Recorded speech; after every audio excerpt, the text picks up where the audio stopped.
A beautiful sight. We're having some fun tonight, for it's Wednesday. You know what that means? We are gathered here a week before Christmas Eve to engage in a Dynamite Collision Holiday Pass 3-hour special for professional wrestling. And welcome in, everybody, to our coverage here at the Super Reliable Studios. Hello, everybody. Noah Foster here, of course, the simple man of the simple brand, forever great of all things professional wrestling. Damn it, the voice of the SRS. Hope you enjoy our coverage tonight. Please like, subscribe, comment, and tell a friend. Want to dictate the conversation? Super chat or PayPal the passions. It is truly as simple as that. But I am never alone, and I hope to bring you cheer as well as this fine fellow who will bring you a lot of holly jolly joy. As the regular wrestling JJ Williams joins me again tonight on the call. For we are simply renegades. But that being said, hope you all enjoy. And again, we are butting in for 3 hours. You can watch some of us via HBO Max or TBS. We're actually going to change things tonight and use TBS tonight. So instead of just simply saying television, we're actually going to be able to keep you up to speed with the picture-in-picture.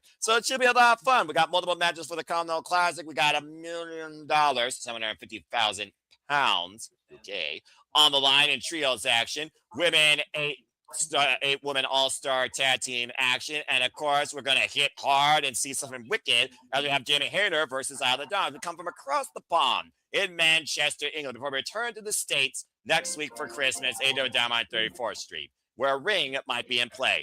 JJ, good to see you. How you feeling about tonight, my friend?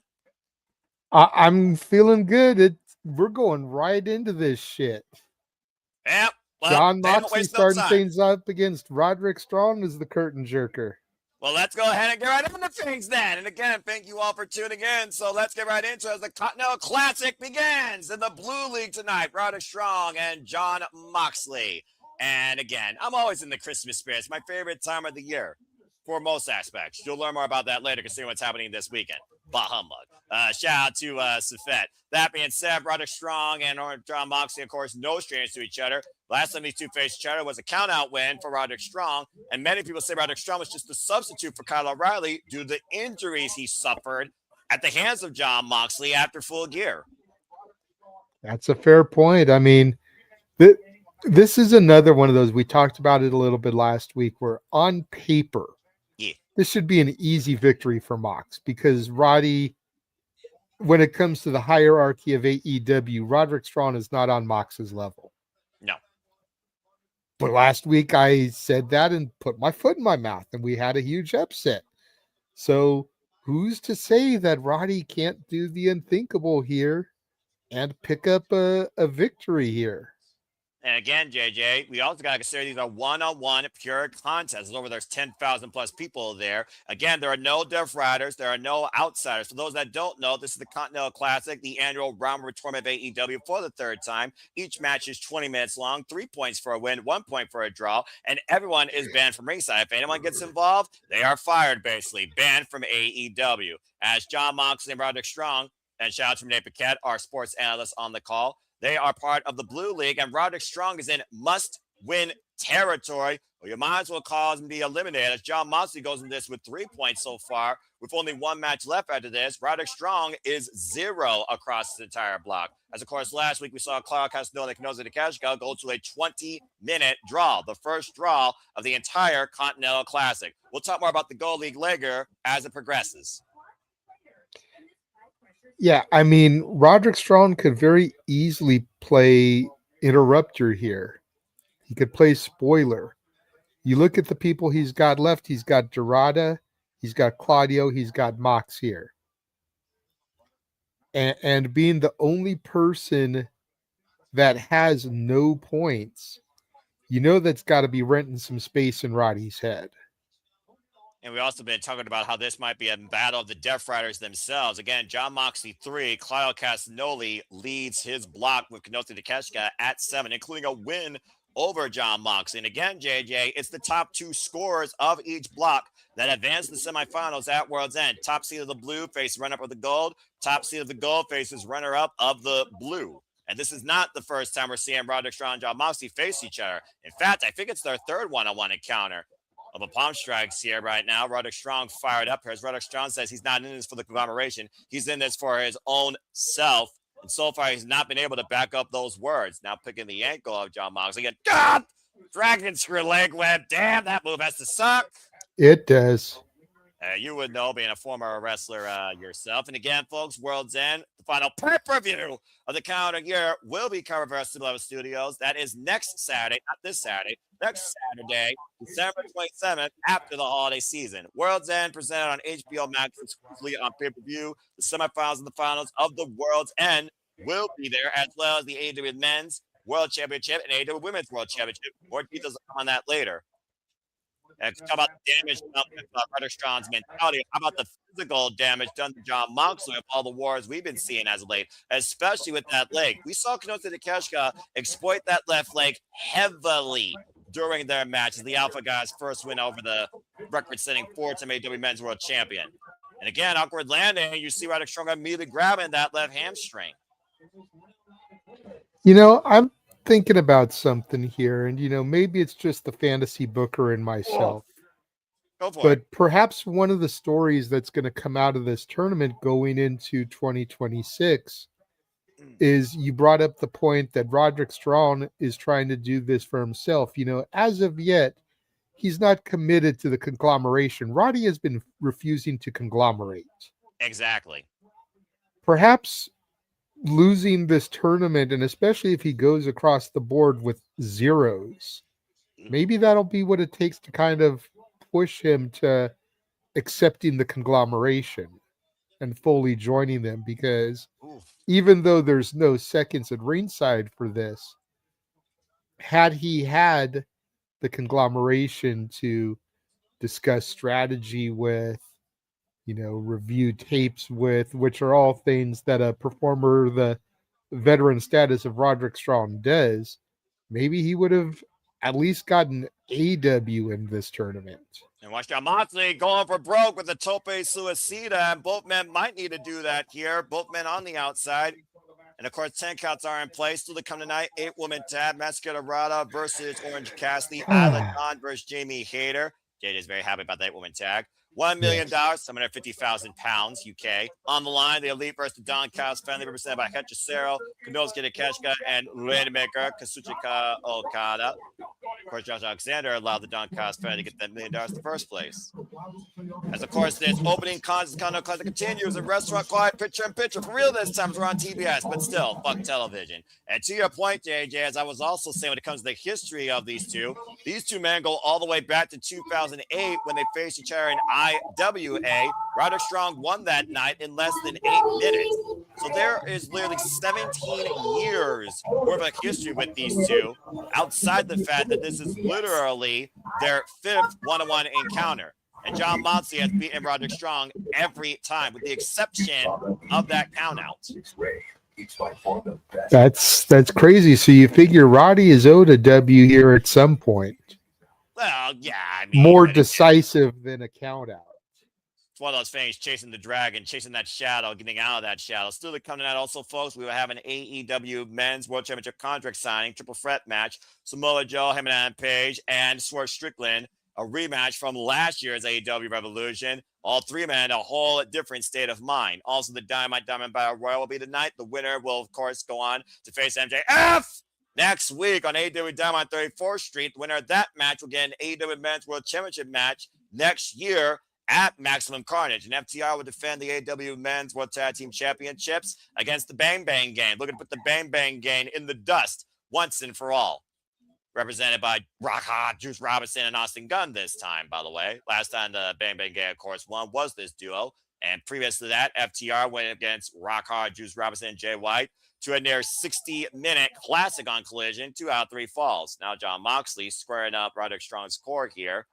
And we talk about, again, John Moxley. Yes, he bleeds like paper mache, but he is multifaceted as a professional wrestler. If he has to brawl, he will. If he has to get technical, he will. If he has to get violent, well, that's just another day at the office. But this Death Rider mentality that all these killers that have joined John Moxley's mission statement, Marina Shafir, Kyle Castanoli, the Bastard Pac, who's taking on Kyle Fletcher tonight, might I add, Daniel Garcia, who recently joined the ranks, and Willow, who's been baptized in combat. Whether John Moxley was Blackpool Combat Club or this Death Rider freaking proprietary engineer. It's one of those things that this mentality has really consumed not just the Death Riders, in my opinion, but AEW for that matter, to fight even harder. And this tournament really proves that, where Jon Moxley might need to fight harder than ever. That's great point there, Noah. And Roderick Strong right now trying to fight back. Wrist control. Jon Moxley, though, grabbing the left arm, looking possibly for a Kimura. Standing Kimura, might I add. Roderick Strong, great rollover, still maintaining wrist control. Again, Roderick Strong, former AEW national champion, beat Chris Orange Cassidy for that title last year, Revolution. Of course, lost it eventually to Ospreay, which the Brawl all the best as we are back here on AEW Dynamite Collision Holiday Bash, Blue League match action in the Continental Classic. A stacked card that is ahead, so many gifts galore. Jon Moxley trying to get 6 points total on the board. Again, pleasure to be part of the conversation. Hashtag AEW Dynamite. Please subscribe, comment, tell a friend. Produce all the biggest shows, previews, specials, PLDs across every favorite professional wrestling. Shout out to AEW fam. WWE, NXT, AEW, TNA, ROH, New Japan, HOG, GCW, JCW, and so much more to come into the new calendar year. Now, modified stretch being applied here by Jon Moxley. Roderick Strong with the shoulders down and a 2 count, says referee Paul Turner. Moxley, of course, break the hold. And that's the problem with submissions. You're caught in submission, your own body is at risk of being caught in a decision. Shayna Baszler knows that far too well. Big elbow. Huge knees to the gut there from Mox to Roddy. Yeah, dropping him to his knees, by the way. Again, Jon Moxley, the merit of a Death Rider, that Tolkien fighting spirit of the former IWGP World Heavyweight Champion. Now hooking Roderick Strong in position. Almost looked like he was going to go for Claudio's neuralizer there. Or a God-style pile driver, as Jon Moxley's been baptized in combat against the King of Pangrace, Minoru Suzuki. Roderick Strong able to create some separation. Now looking for something big here. Whoa, through the ropes with a drop kick. Barreling through Jon Moxley. Trying him out to come back with the flying form off the apron. Up and over goes the Death Rider.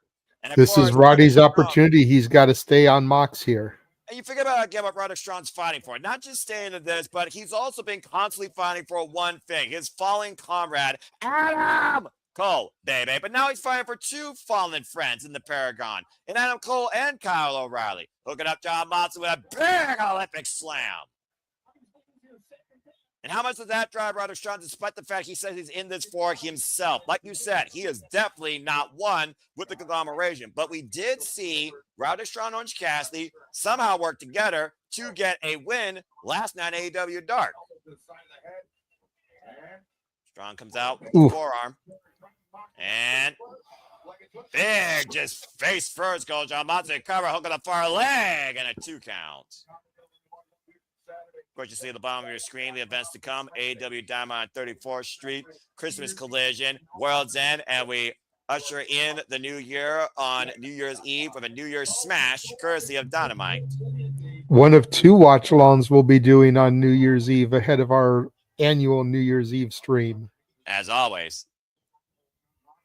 Roderick Strong. Of course, New Year's Eve stream will be giving out the Simply Reliable Studios Awards. First ever awards. 2 categories remain. Go to SR Studios 2024 and cast your votes now. Exactly. There goes Roderick Strong's been at war with these Death Riders since September this year. Last time Jon Moxley and Roderick Strong had a one-on-one match prior to that Blood and Guts advantage, it was back in September. Jon Moxley won that night. And again, I think Roderick Strong's emotions getting the better of him, JJ. Looking for something very risky. Jon Moxley getting the advantage with the rig, trying to hoist Roderick Strong up for a devastating tombstone pile driver on those steel steps. Unable to get the footing. Now Roderick Strong hoisting up Jon Moxley. Fisherman hooked the leg and, oh, man! Drops Moxley on the steel steps with a backbreaker. Jesus. The Messiah of the Backbreaker can make your back break across any part of his body or any part of the ring environment. Take a look at the replay here, JJ. No give on those steps. I don't want to look at it again, Noah. It hurt my back the first time to see it. Yeah, I think that corner right there down the middle of those steps might have concave a tiny bit on Jon Moxley's spine. And a double count-out would mean both men would get 1 point. But still, Roderick Strong can afford anything less but a W here to avoid elimination. He has to win, or you might as well call him eliminated. Oh! And Moxley gets caught with the instant Guri. Raking the back. I'm about to say, turnabout's fair play. It's the way that John Moxley tried to get the better of Roderick Strong for that attempted pile driver. And now John Moxley set for the ride with the superplex. And the high elevated impact on John Moxley's back from that move is going to help Mash. Drapes the arm over. Here's the cover to get on the board. And John Moxley gets the left shoulder up. I think that comes down to the fact that John Moxley literally had Roderick Strong's arm draped over his core, JJ. There was no body weight pressure on the cover. You saw the way John Moxley surged off that kick out. Building chants by the Manchester crowd. UK, probably the most passionate fan base in professional wrestling history, next to Japan, the most disciplined. Congrats, by the way, to Saya Kamatani, first woman to ever win Tokyo Pro Sports MVP of the year. And Moxley and Roderick Strong exchanging heavy bombs here. Vicious elbows. Oh, God! And wiped out with a lariat. Turn Roderick Strong inside out. Looking for the paradigm shift. Get to the midside of Roderick Strong counter. Double underhook. Tiger driver. And now chin in position to cover. Now holding both legs. Possibly looking for the stronghold. John Moxley traps the head, though. Inside cradle, and forces Roderick Strong to relinquish. Yes, pressure. Kicked off. John Moxley. Oh, man! Intercepted the drop kick out of nowhere with a cutter. Back press, look at the near leg kick out 2.5. Finishes a finish him by John Moxley with great resistance with Roderick Strong. Tombstone pile driver, though. That's got to be it. Covered. Dip hook at the far line. Somehow Roderick Strong kicks out again.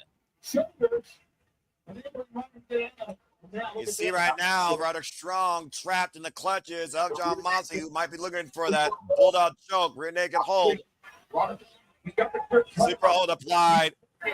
This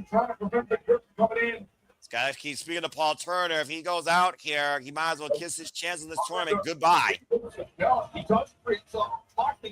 Again, you see the way that the Bay's Grapevine nowhere to go for the Messiah, the backbreaker here, JJ, completely at the mercy of John Moxley, who will show none, trying to reverse the body pressure, rolling himself into the ropes to force the break on the hold. Very smart, very smart. Aaron G in the chat as always. Appreciate his following. Appreciate you, bro.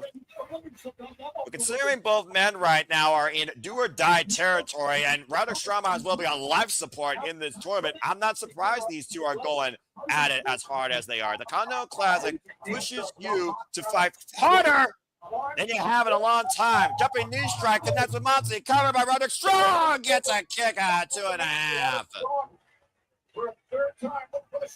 Roderick Strong again refusing to be denied, trying to turn John Moxley over into the stronghold, and I think he's got it. Moxley in trouble here, full Boston crowd applied. You see right now the fans sitting at ringside here saying tap. We've seen John Moxley already tap out 3 times to the Vine artist Kyle O'Reilly. So to speak. Able to turn him over, and John Moxley trying to fight back using his free boot to kick Roderick Strong up and out to the ring side area. Moxley, of course, still favoring that ankle. Roderick Strong going back on the attack. And back in cover! Sudden DDT, paradigm shift, but John Moxley unable to go for the cover. He might have jammed his knee when he dropped with it. Look the way he's clutching it. Yeah, about to say, all the damage done in that stronghold prior to that now goes in the cover. Here's a hook in the near leg, both legs. Oh, damn, Roderick Strong keeps alive. It's like, even if Mox survives and wins this, that's a big-ass target on that kneecap now. That leg, again, has been heavily damaged. We talk about, again, JJ, when it comes to round-robin tournament, it is a marathon, not a sprint. Looking for the damn rider! And he got it and connects, sits in the cover, hook on both legs, and Jon Moxley goes to 6.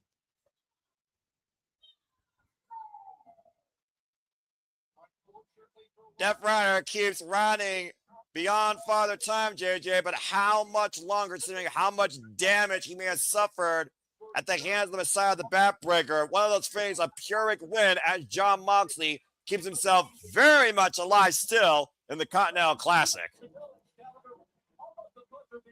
Let's take a look at the updated brackets, folks. Jon Moxley joins the field of 6, the only one in the Blue League at that score rate with 1 match left.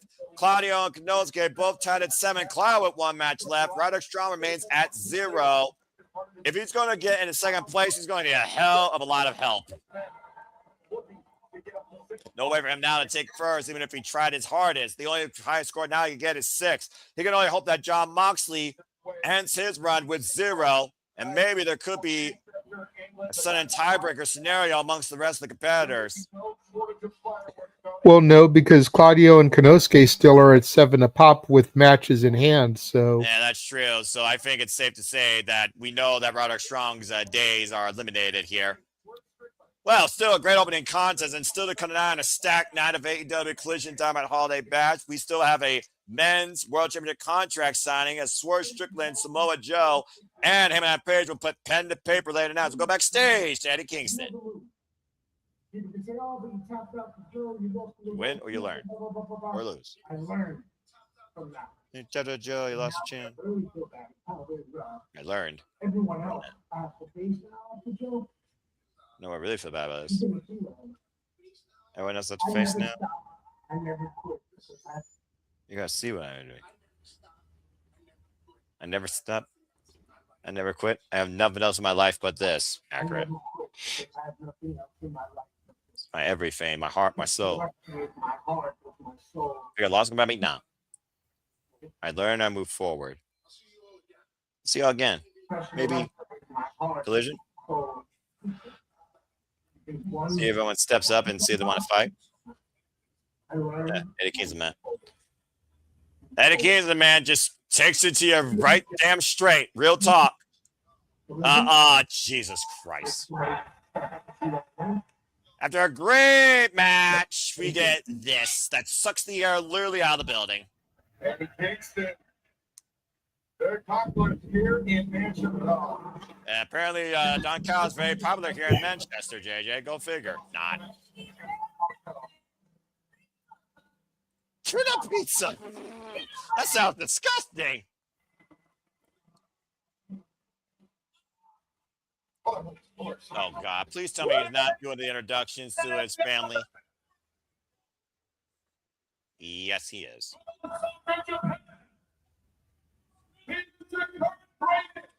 I'm surprised he didn't screw up his name.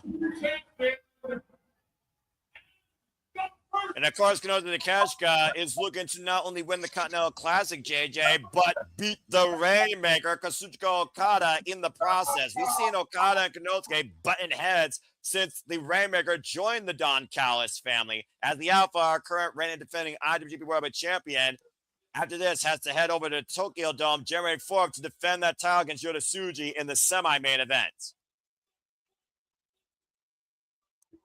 Oh, here we go. The man that can't speak Spanish. That is bulls.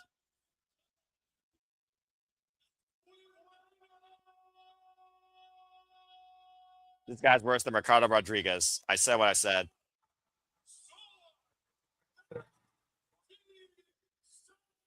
Does this bald-headed idiot know your soy mean I am not my name or his name? Orale. Anyway, the match signs with Lucha Libre, the Alchemist himself, Hechicero, who of course had 2 incredible matches earlier this year against Bandito and came very close at Ring of Honor Final Battle, seasoned the Ring of Honor World Championship as the most wanted, remained alive, almost left for dead, and with one arm beating Hechicero in Survival of the Fittest. Now,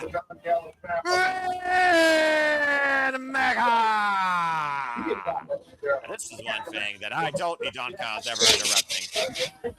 Each. Reigning and defending Continental Classic, Continental AEW Unified Champion, and pound for pound, the best tournament wrestler this modern era with 5 round tournament wins. Looking for 2 consecutive Continental Classics to surpass Mr. August Masahiro Chono, the Rainmaker with only 1 singles loss this year, Kazuchika Okada.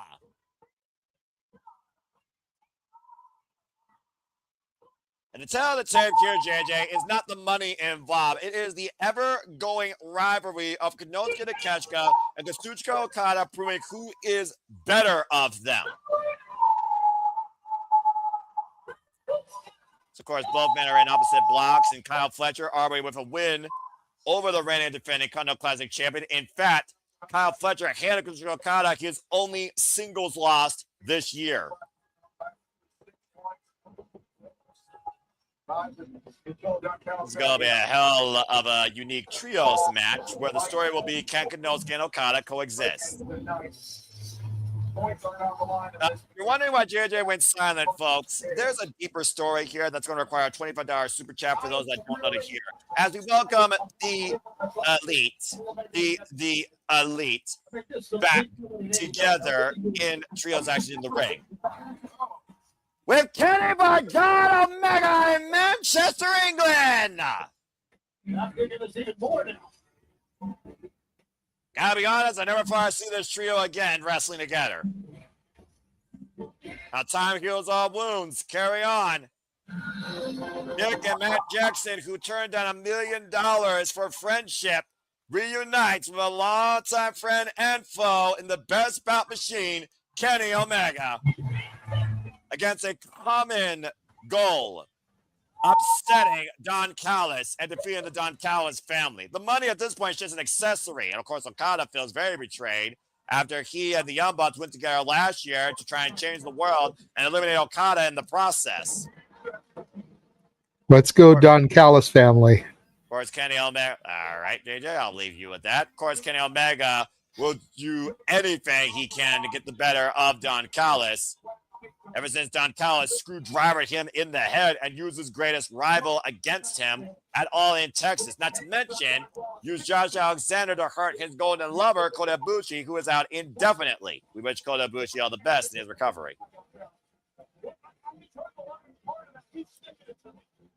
Let's see if the Young Bucks, of course, get paid or if payback is brought forward here as Kazuchika Okada and Kenny Omega might renew hostilities. Again, folks, this is a $1 million, 750,000 pounds UK trios match at the forefront. The Elite and the Don Callis family trios action bell rings. We are underway. Rick Knox, the official, of course. I mean, you can't be surprised by that. I'm just saying. It's more collusion than Nick Patrick roughing an NWO match. You know, I will give this to Rick Knox. At least he knows how to use his arm to count. Anyway, that's a whole different conversation for next. I don't know about that. I don't know, man. Hey, come on now. Rick Knox knows how to use his forearm count. How about tie up here? And he proved he's not in the Young Bucks' pocket when the Young Bucks tried to pay him off for a decision. And he said, nope. The side headlock being applied here. I will say, I think Aubrey has a little bit more going for her referee-wise than Rick Knox does. Well, I definitely agree with that 100%. Oh, big boot by Konosuke rocking Kenny Omega. Of course, last of these two at one-on-one was back at Revolution when Omega won the International Championship from Konosuke. Great scouting and arm drag takeover by the cleaner. Then saying, you still got it. And tag made now to, I believe that is Matt Jackson with a big axe handle. Again, folks, this is Holiday Bash Week. Stay tuned, of course. We have Collision at 10 p.m. following World's End. Countdown immediately following Collision. And then we'll have a special Holiday Bash Collision going coast to coast Saturday. Whether or not it's an encore or a whole nother hour, I have no idea. Stay tuned for further details. I'm pretty sure it's just going to be an encore at this point. Yeah, I mean, it makes sense. But then again, Collision only 1 hour tonight. So I don't know, JJ. I'm going to be intrigued to say the least. Tag. Can someone please disable Don Callis? Big accent out there, trying to complain about the freaking 2 men at the same time. Have you not seen your family of oddities? And here he has literally his top 3 right now. Oh, in trios action, as Konosuke got triple teamed by the Elite. I still can't believe I'm saying the Elite again. Been a long time since I've said that word in a good context. Backbreaker over the knee. And the fans saying beat the Elite. Springboard double stomp by Nick Jackson. I was in a space earlier today, and some people said that they wanted to see the Elite come out to carry on Wayward Son. And I'm like, nope. Well, JJ, look at it this way. There'll be peace when this match is done as we go to restaurant quiet picture-in-picture. Fuck television. I actually recently heard that song on the radio. I'm behind you quite a bit because I tried to pause to catch up with you, and it just threw everything out of whack. I should have just left it alone. Just let me know what you're seeing here. Right now I'm seeing Hechicero. I just went to commercial, so okay. I'll let you know when I come back from commercial. Okay, sounds good. And, of course, right now, Hechicero, who's been pretty much the CMLL ace in the hole of the Don Callis family. Big scoop slam there by the Mad Alchemist.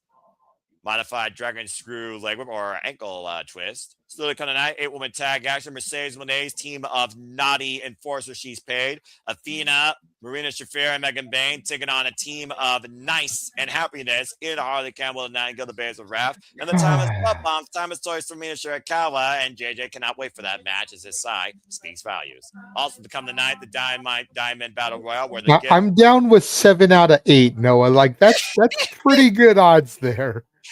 Fair enough. Fair enough, JJ. Diamond Battle Royal still to come tonight. The gift of one step closer to an AEW Men's World Championship opportunity awaits, and you will take on MJF next week, 1-on-1 for the Diamond Ring. And FTR defends the AEW Men's World Tag Team Championships against the Bang Bang Gang tonight. Of course, Austin Gunn and Rock Juice Robinson, the last tag team to beat FTR in tag team action. Proud FTR winning the gold at Full Gear against Brodito. And the Kono Classic will still continue tonight. Máscara Dorada goes 1-on-1 with freshly squeezed Orange Cassidy. And the Proto Star Kyle Fletcher goes 1-on-1 against the Bastard Pac. And we also have Jamie Hayter versus Adonis. Jamie Hayter prepared to take on Stat Daddy Chris Statlander at World's End for the AEW Women's World Championship. And so much more tonight on AEW Dynamite Collision Holiday Bash. And Hechicero right now twisting the ankle of Nick Jackson. Hechicero is one of those type of luchadors that definitely recreates the book on luchadors, considering he's not a high flyer. He is a mat-based body manipulator. And I love that. Big up kick. Oh. Well, he's also a little bit more of a husky individual, so. It's true, actually. I didn't think about that. You don't see many heavy. You know, that's a thing, honestly. You don't see many heavily bodied, lean built luchadors like Hechicero, for example, anymore in Lucha Libre. Kind of interesting when you think about it. God damn it, Safet. You're the one that's usually on that same wavelength as him. Just let me know when you're back, bro, and focus. You're fine. Also, Safet, you freaking idiot. Just came back. And welcome back here, folks, to AEW Dynamite Holiday Bash. $1 million, 750,000 pounds UK is on the line here. Trios action, the Elite. Tag made a Kenny Omega, by God! Against Hechicero. There's a one-on-one match I wouldn't mind seeing. Big Axano. Shout out to our boy Nick Ferrantes in the chat there. Yeah, one half of the Canadian Connection with. What's your dinner order tonight, Nick? Yeah, I know that obviously. Oh, is it Spotted Dick? We are in the UK. I don't think fish and chips. Yeah, fish and chips is a classic dish. I don't know what else they have there. Shout out to my friend Amara Jade who can tell me that, who recently had a match against Nina Samuels on Spinebuster TV. Nina Samuels will be involved in Ring of Honor Global Wars from the UK, and we'll be covering that here, folks, tomorrow night. Stay tuned. Kazuchika Okada right now with Kenny Omega. Again, Kazuchika Okada has been so full of himself, fueled by Don Callis family, and Okada calling for Hechicero. Konosuke, though, going for the double team, and Okada doesn't want none of that. JJ, this is what I talked about before. These two. Okay. Nice teamwork there from Konosuke and Hechicero. Yeah, but he shoved Okada completely out the way. Is that what the stairs all about? Good work or you bitch? Come on, JJ. Call it when you see it. I'm calling it. I'm calling it. And right now, I'm Team Takeshita over Team Okada. Like, aside from the whole coin drop music, Rainmaker, I'm team Takeshita 100%. Why do you say that in this case when it comes to maybe Don Callis seeing the better quality human being, not, but the better maybe professional wrestler? Why are you team Konosuke in this scenario? Because I don't feel like Okada needed Callis. That I do agree. Okada should have been able to stand on his own 2 feet. If he's as glorious as you and everybody else make him out to be, he doesn't need Callis. Takeshita needed Callis to get to that next level, at least here in the States. Well, I can kind of understand. And Takeshita has benefited immensely by having the Don Callis rub as a manager. Whether you guys like him or you dislike him, Konosuke has benefited greatly from having Don Callis. Okada hasn't. I can kind of see your point, but then again, thanks to Don Callis' influence, we saw it all in. Okada was finally able to beat arguably his greatest rival, Kenny Omega, winning the That's great, but if you think about it, like most of Okada's accolades came without Don Callis. True, they came with Gato, but Gato's in New Japan Pro Wrestling, and that's a whole different conversation. I'm just talking about here in AEW. Like, he won the Continental Classic last year without Don Callis. That's a fair point. Became Continental Champion without Don Callis. Like, most of his accolades just here in AEW have been without Don Callis. Well, at the end of the day, he just bought into what Don Callis was selling him, which was revenge against Kenny Omega. And I guess that's priceless. If you think you can't do it on your own, you invest in whatever you think can help you. And unfortunately, that just seems to be the case. And Okada's been all in, pun intended, on the Don Callis family. Now, whether or not Don Callis sees him as his golden goose or Okada's going to force that issue, I think that remains to be seen, not only in this trios match, but in the conclusion of the Continental Classic, where Konosuke and Okada are in opposite blocks, and Okada's the reigning and defending, to your point, Continental Classic champion. And you got to imagine if Okada loses, that breaks the Unified Championship. And it looks like Okada and the Young Bucks are looking to rise like the Terminator tonight in the UK as Kenny Omega picks up speed, 0-100 up inside the ring, and Kenny Omega flies and wipes the Don Callis family on the outside. Great trios offense here by the Elite, working on all cylinders here, and let's call it what it is, an Elite reunion. The last time we saw the Young Bucks and Kenny Omega together was during the AEW World Trios Tournament, which, of course, you saw Game 7 of when they became the champions. Yes, sir. Good. And I was rooting for the Death Triangle the entire time. I wonder why. The hammerlock swing by Hechicero to Matt Jackson. The back breaker over the knee. Don Callis family with the advantage once again. Is $1 million going to go to the Elite or stay in the Don Callis family's bankroll? Stay tuned as this match continues in full commercial break now on TBS. Fuck television. Anyway, but it's just one of those things right now. I look at it like this. Kazuchika Okada has everything, and that could also be at the risk of losing pretty much what makes him that mystique of being the best professional wrestler. Especially Konosuke upsets him. Let alone, Okada is, by the way, folks, main eventing the Tokyo Dome next month, January 4th, against Hiroshi Tanahashi in his final match. See, maybe it's just me, Go for it. but I feel like Okada has become a one-trick pony. Ooh. He's beach. Beach. Like, seriously, there is nothing about this Okada since becoming All Elite that seems special to me. Maybe that's what Okada wanted, honestly. You think about how hard he worked in New Japan. Work smarter, not harder. Work dirtier. James Hebert, shout out to James, by the way, follow him to Hebert95, has called Okada the best worker since Ric Flair. Now he's literally following Ric Flair's example. Instead of holding 16 world championships, he holds 1. And he's only had 1 defeat this year. That's got to be for some, considering how many matches he's actually had this year, too. It's not like he's been a part-timer Brock Lesnar schedule. And come December 27th, he'll have 2 losses. Because I still say the finals is going to be Okada Takeshita.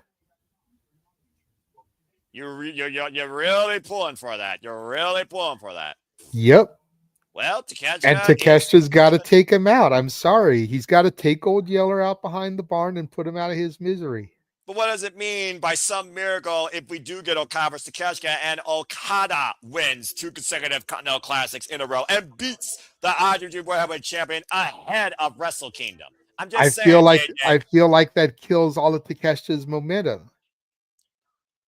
Yeah, I'd say Takeshita literally look at it this way, and again, maybe it's just my fantasy booker mentality. Go for it. You have the IWGP champion lose. Granted, non-title, but you have him lose Beach 7 days ahead of defending the title at the Tokyo Dome. Yes. Whereas if Okada loses, and we all know it's Tanahashi's final match, what if Tanahashi beats Okada? Okada's coming off of that L. Yeah. You know what I mean? That's so either fair. Okada retires Tanahashi, gets the W, and that starts a little redemption arc in 2026, or Tanahashi beats Okada. There's a lot cause and effect here with World's End ahead of literally the following week in the Tokyo Dome. You got a lot of good points there, JJ. Bottom line, though, this match right here could affect both Okada and Konosuke's mentality if either man are caught in the fall. Screw losing $1 million. Imagine being pinned by one of the members of the Elites. Let alone Kenny Omega, who shared wins and losses with both these men. Hell, the last time Konosuke went one-on-one with freaking Omega, Omega won. The last time Omega went one-on-one with Okada, Okada won. Are you seeing the action? Because on mine it froze. Like it still has Hulu on Disney Plus. Yeah, I'm seeing the action right now as I'm seeing Okada run into the corner. I'm getting a buffering thing. Yeah, it's probably a buffering thing on your visa, but that's all right. It's not like one of the most critical matches here. We're all good. Just let me know when Okada charges in, boots to Okada's face. Okada charges back in, Jackson up and over. Nice neck breaker onto Takeshita on the outside. There you go. How are we? I see right now Matt with the Kaza Dora Bulldog to Okada. Let me know when you see that. So pretty much a few seconds. Good grief. And of course, right now, Okada trying to mount a comeback. And Bulldog. There we go. Now we're basically perfectly in sync. As we got Matt Jackson at a critical moment here to make a tag. Okada also very close to his corner looking to make a tag. Referee this contest knocks down a standing 10 count here. And speaking of making a tag coming in to turn this into a true trios, we've got Nick Ferrantes. Good to see Nick Ferrantes as well. Welcome to the booth, my friend. We'll see what analysis you bring versus Inquirers. And again, we are right now dealing with $1 million on the line between the Elite and the Don Callis family. Double teamed by Konosuke and Okada. Meeting of the minds thanks to Nick Jackson. Open palm strike. Great agility. Back kick to Konosuke. Escalera to the top rope. 2 for 1 by Nick Jackson. So Jackson was always somebody I thought that could have been better as a singles competitor. He had that shine a couple of times. Go ahead, Nick. You guys are talking about Okada, so I was thinking. As you do, Kazadora. Oh man, face first goes Konosuke. We know that the unified title was brought in to unify 2 championships. What if cover 2 and kick just before the finals of the Continental Classic, Takeshita gets so pissed and irate that he puts the IWGP World Championship on the line as well. So you'd have a Takeshita Okada final for not only the Continental Championship, but also the IWGP Championship. Okada wins. He becomes, again, the IWGP. He wins that match. Hammerlock swing.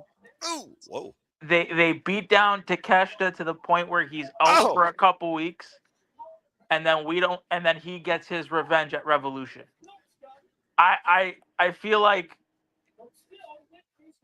Takeshita winning the IWGP World Championship at the time he did, with the fact that Tanahashi's retiring at New Japan, it has to all mean something. Well, as far as Konosuke Takeshita is concerned, he's trying to literally unify the world of pro wrestling as the strongest form amongst any form of sports and entertainment and be the strongest example of it. While in the meantime, Hiroshi Tanahashi's retiring, and now we got Kenny Omega being called out by Kazuchika Okada to renew this rivalry. I can definitely see your point on multiple facets why Yota Tsuji is trying to restore the IWGP Heavyweight Championship to its former glory. And Konosuke is like, how can we move forward in the future if all you want to do is bring back the past and the present? But again, thinking about also the fact that Konosuke Takeshita is a reigning and defending IWGP World Champion in the Continental Classic. Anyone that gets a win over him, I would think would be in a bid for a match against him. And if his pride does get the better of him, then I can definitely see him defending it if he makes it, of course, the World's End in a semifinals match. JJ's point makes valid sense because if you're, I feel like you're not going to have Tanahashi lose his retirement, right? The jury is out. All I know is this: Hiroshi Tanahashi's retirement match will be against the Rainmaker Kazuchika Okada. That is his last match in his illustrious career. There will be a closing ceremony afterwards celebrating the ace of New Japan, as Okada and Tanahashi will main event. And of course, wait for that. I was looking for that drop kick. And now Omega looking to hoist Okada possibly for that one-wing angel. The fact that you're retiring, keyword, retiring, does not mean you go out in a blaze of glory. A wise man once said, when you are retiring, you go up looking at the lights. Now, John Cena didn't do that. He smiled and lightly tapped out, but the jury is out whether or not he chose to do that, or whether or not that was planned. Again, I don't work for WWE or any company, but I do know this. I think I'm more excited to see the conclusion of Tanahashi's Thunder Bomb. No pin, JJ, shut up. Bang, V-trigger. But that's what I mean. Like, I feel like Tanahashi, he'll win that match. So you're going to have Okada lose. I can't see Okada losing the Continental Championship and that retirement match, right, JJ? I don't think Tanahashi's going to win. I think he's going to lose. See what I mean? You know, because to Noah's point, traditionally you go out on your back looking at the lights. The only person I can think of that won was Steen. Exactly, and he retires the champion. And right now, Nick Jackson. And that's a rare instance because, to be fair, most people don't know when they're going to have their final match. Yeah, long have control over it before their body gives out on them. Isn't that all the more reason for Tanahashi to win his match? No. Waist lock, standing waist lock applies, standing waist lock exchange here. Nick and Matt up and over. Nice! Combination. Because the Japanese are even more sticklers about tradition than the Americans are. Damn fucking right they are. Oh, good scouting by the Bucks, catching Okada with double first kick. So then, if it goes down like that, then do you have? So then that means Okada beating Tanahashi is the beginning of the rebuild after losing the Continental Championship. And Okada with the drop kick interception on the Meltzer driver. But I don't know. I also look at the fact that Revolution is our first pay-per-view. I mean, you want to make a statement that first pay-per-view. So why not have Okada go over Takeshita go over. Cover too, and Omega saves it. Continue. Takeshita go over Okada at Revolution. No, I don't know. It's a lot of food for thought with far advanced booking that necessarily need to think about right now, considering Revolution isn't until March, and we have January to get to first, but that comes after the Continental Classic. You're basically looking at domino, and the first domino hasn't even been set up yet, as right now we're wondering what the hell's about to happen here. And again... Damn, Domino's Pizza sounds good right now. Damn you for saying domino, Noah. Yum. About to say, that was not good, though. Okada looked like he was about to take the head off Konosuke with the Rainmaker. Again. Super Just kick. No Nick Gage pizza cutter spots. No, please. Well, I don't smell that. I smell Mad Nick Jackson right now taking advantage of Konosuke and Okada's refusal to work together. And tapping Kenny Omega. What's the most famous pizza chain in Canada, Nick? While you got a moment to talk about food, while Mega trying to power Konosuke up and over. We got. I mean, our pizza joints. We got Domino's. Go for You it. guys don't. You guys don't have Pizza. That You Little guys- Caesars. Oh, Snapdragon. We have Little Caesars. We've got Little Caesars. Yeah, pizza, the little guy that says No, that. but we have a chain called Pizza. Oh, okay. Snapdragon. We got a chain called Pizza Nova. Yeah, I'm not familiar with that. Yeah, these are some like Canadian. The only thing we don't have here, I don't think we have Papa John's. Really? Yeah, I don't know. I don't think I've ever seen a Papa John's in Toronto. Oh! Triple super kick. Pizza Hut we have, and I know you guys have. I think your Pizza Hut is better than our Pizza Hut. Really? That says something, considering how much down that restaurant's gone, considering now it's used by DoorDash drivers. But Pizza Hut's still pretty damn good. I mean, I'm not going to lie. Pizza Hut and Marco. Is Kenny going to get the one-winged angel on this big mucker feather? It looks like he might get an assist. That's exactly what it is. Wow. Uno, dos, tres. The Elite are $1 million richer. Give the man their money and screw you, Don Callis family. It's like, give me my money. Sorry, Giovanni. Give me my money. I really hope we hear Wayward Son. It'd be a real shame if we don't. No. We need to. This is a different type of Elite. This is about a trio's title redemption arc story. This is about Kenny Omega and the Young Bucks putting away the past, even if it's for one night only. That was also a heelish Elite that were basically mocking CM Punk by using that song. Wayward Son was a heelish Elite, really? It depends on the context. Here's a context for you that matters more. Konosuke and Okada are seeing eye to eye when it comes to destroying the Elite after dropping to Kenny Omega with a Rainmaker. And Don Callis with the money again, Raging Fire Rainmaker. And right now, Okada and Konosuke are literally bidding each other who could beat up the Elite worse. Uh-oh, here we go again. Another Rainmaker, another Raging Fire. Okay, that's a little overkill.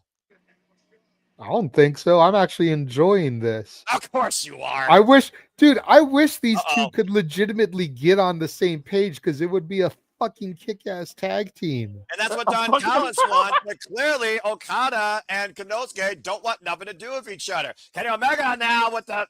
Is that a broom? Yeah. A cleaner trying to clean house here. Or a squeegee. Either way, that's used for cleaning. The cleaner wiping away the Don Callis family. So no, I think it's one of those curling brushes. No. No, wait. They do have flat brooms there. That is a broom or mop. It's definitely something for cleaning. Either way, you can call it the Don Callis family getting wiped clean of $1 million. Coming up next, men's AEW World Championship contract signing, triple threat, Swerve Strickland, Heyman and Samoa Joe put pen to paper and a lot of words to Mike when we come back to AEW Holiday Bash Dynamite. Congratulations to Kenny Omega and man Nick Jackson. $1 million, Richard. We go to full commercial break. Fuck television. We got 3 hours tonight and then an hour on Saturday. That's what I'm thinking. I'm thinking that's an extra hour. I can't imagine I'm doing only 1 hour encore. That's stupid. So fucking spoilers, man. Why? Don't reveal anything. No. I'm not. Drop you off this call personally. No. I'm not. I'm just saying, fuck spoilers. That's why I was wondering. I'm like, no. I'm not. I'm wondering. Is it? I guess 3 hours tonight and an hour on Saturday. I don't know, Nick. I think it's just replaying the hour. That's what I think it's just an encore presentation on Saturday. Yeah, because Saturday is when people normally tune into Collision, so they're just rerunning the hour then, I think. I truly, it just seems redundant. I get it. It's probably like UK time, for example, because the fact it's so early, but I don't know. It just seems stupid in my opinion. That's just my thing. Anyway, and of course, to Fed's point, like I said, we talk about a lot of Wrestle Kingdom. Just speed. Wrestle Kingdom 20, we are coming at Level Studios. Ash and I will lead a panel for Simply Predicting exclusively for Wrestle Kingdom 20 in an exclusive Simply Predicting exhibition. All are welcome to attend, enjoy, and participate. As I do that every year because that's my first professional wrestling show of the year. Damn it. Main event has been made official. It will be Rainmaker Kazuchika Okada taking on Hiroshi Tanahashi in his final match. The semi-main event will be Yota Tsuji challenging Konosuke Takeshita for the IWGP World Heavyweight Championship and IWGP Global Heavyweight Championship. Winner takes all. And you all can go watch the full, and y'all can go read more on the full card via njpw1972.com. I highly encourage you to do so if you do want to learn more about Wrestling Kingdom 20 as we bid farewell to the era of the Ace and see who leads the new era, whether it's the Alpha or the Gene Blast. Stay tuned. So Noah, if they unify the Global Championship and the IWGP World Heavyweight Championship, what then becomes their mid-card title? I really don't think they're going to unify it again. I think that even Konosuke says, if I win, yes, it might be extra work, but that's how much I'm willing to prove how strong I am. I'm willing to defend both. I can't imagine them unifying both because this is the exact reason why the Global Heavyweight Championship was born out of John Moxley's U.S. and Will Ospreay's UK titles. Let's forget, thanks to David Finlay. They know they fucked up when they got rid of the IWGP Continental Championship. All right, they don't need to merge the titles, but in Suji's mind, the IWGP Heavyweight Championship needs to be restored. So I don't see it being unified. I see us turning back the clock to New Japan Pro Wrestling olden times as we go back inside here tonight to Dynamite. I gotta say, I love that you still use the Continental gimmick. Remember to me, damn it! Anyway, Tori Giovanni also matters to me too. Let's go down to Tori Giovanni in the ring. Yes, I am going to bounce out for just a moment, use the facilities while we just use this useless contract signing segment, which we know will bump Aaron Rift's grade for this down a half a star. So Aaron Rift needs to really learn to line up on his rubric when it comes to wrestling grading, because seriously, he can't catch a break. Between pull apart brawls and contract signings, I'm just saying, it seems like we have one of those every week on some show or another. You're not wrong, though, to be fair. Anyway, as we get ready for this rematch from last year's Revolution, Hangman Page said that he will be keeping an eye out for who holds the gold into World's End and will be going back after the AEW Men's World Championship that, of course, was unscounded from him thanks to Hook's plan by the Ops. I like how we're not getting the traditional black table, black cloth, Yeah. They're all just going to stand around and sign it. Well, let's be honest here, Nick. These men don't have to kill each other tonight. They can kill each other at World's End. But tonight, This will be the only time I'm sure we're going to hear them share words. And those words might be final before we put pen to paper. Oh, yes, Nana. Give me a new dance. Give me a new dance. Yeah, you're going to get it. Cruz House is it. See, everybody shat on this song. I actually thought it's sick. I think it's sick. Fucking hell, it's a Wu-Tang Clan collab. You fucking kidding me? Shoot. I just kind of wish that Nana did it. Like, I like how he added like the this. Yeah, the freaking pump it into full gear or something like that. I don't know what the fuck you call that. But I don't know where he just did it. I don't like how. Listen, the track is not swerving when I drive, so I kind of wish he changed. Like, I wish he changed it. Yeah, the lyrical melody of it. I get you.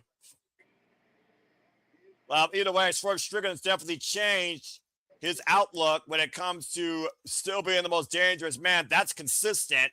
But as far as Swerve's vision, Swerve looks to get back at rebuilding his dynasty, where he dethroned Samoa Joe to win his first and only AEW Men's World Championship. And of course, the UK has not been very friendly to Swerve Strickland. Last time we were here, he lost that title to Bryan Danielson literally last year. Yep. This should be interesting. Here's the thing also about this, Nick. Last time Swerve and Heyman shared a ring, they were bickering nonstop with each other about neither man deserves to hold the titles. Heyman was hell-bent on having Swerve never hold the championship again. Both men chained by circumstance now, putting the past behind them with a burning house and 2 years that they'll never get back. Now both men are on the same page regarding one thing, taking the title from Samoa Joe. As Samoa Joe not only is AEW Men's World Champion, he is also still 1/3 of the Trios champions. Check. Your robot, JJ. Robot. I World's End should be good. How do you? I want to get your take. I mean, I know that it's 2026. It is what it like. It's a new year. I am kind of low key. I'm kind of jealous because the West Coast in Canada get AEW this year, and us here at the East Coast don't. We got Revolution in LA, and then we have Dynasty in Vancouver. Yeah, I saw that, by the way. First time they'll be going, of course, to Vancouver. JJ, go ahead and try and speak again, brother. Check. Robot.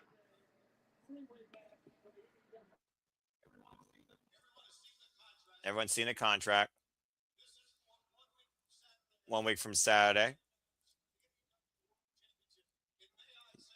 Match for the AEW Men's World Championship. It's a hell of a summit, though. Joe takes the mic. Is it just me, or does Joe look Joe looks rejuvenated? He looks like he's having fun. Yeah, it really does, because again, Joe said he forgot who he was when he was helping Hangman along the ways against the Death Riders, a means to an end. Now Joe is back in that prominent light. He is the AEW Men's World Champion.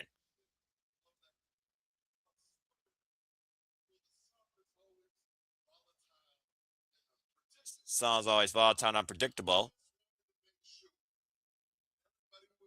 I just want to make sure everyone was safe. And there was nothing out of fear to trigger somebody to do something stupid. Check. You're back.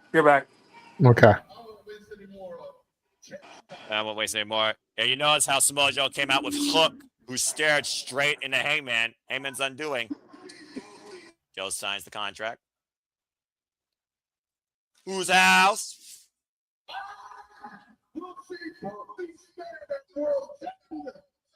And we're supposed to be words in.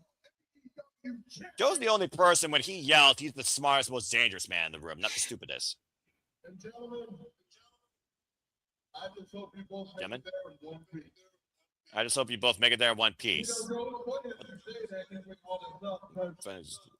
Uh-oh. Swerve the mic. Came back to AEW for World Championship full gear.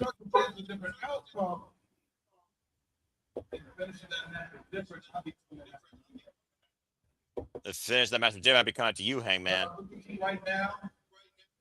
And I know after everything we did, all that hell been through. The hell did we cost you? Damn right, fucking hell. Some weird way. I respect you in some weird way. Respect found in combat. How about mutual respect? There's mutual hatred for you, Joe. Personal hatred for you, Joe. Well, me and you had a contract signed for that championship. You put me down. Bad. The last time we had a contract signed, you put me down for a table. I remember that. In a pool of its own blood. I love this shit. And how did I get you back for that? I took your championship away. That's right. Last year at Dynasty. So now I'm going to go for everyone to get from me. I'm still gonna say it. Fuck AEW for going to the West Coast next year. I'm just waiting for AEW to come back to Toledo, so I have something to put my money into. But it is what it is. Cleveland, get a pay-per-view already. You get pay-per-view level Dynamite. Why can't we get an actual pay-per-view in my state? Ash can take a TV taping, but I wish Dynasty was in Toronto. Well, what are you gonna do? Oh boy.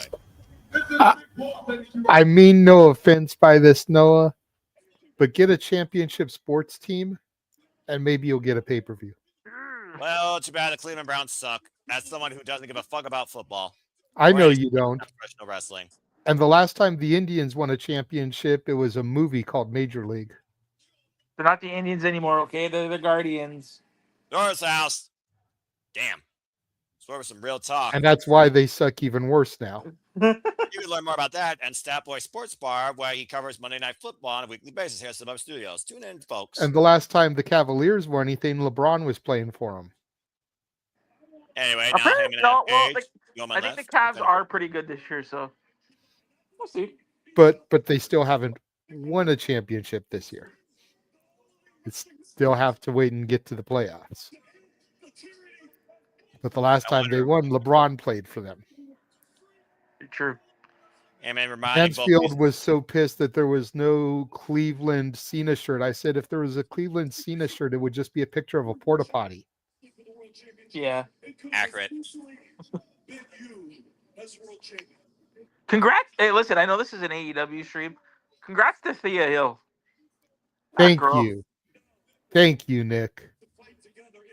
I mean, they're going to take that championship off of her as fast as you can say onomatopoeia, but good for her. Hey, that not necessarily. Not necessarily. And maybe if we have a little downtime during karaoke, we'll discuss it. But right now, we've got this going on. Oh, boy.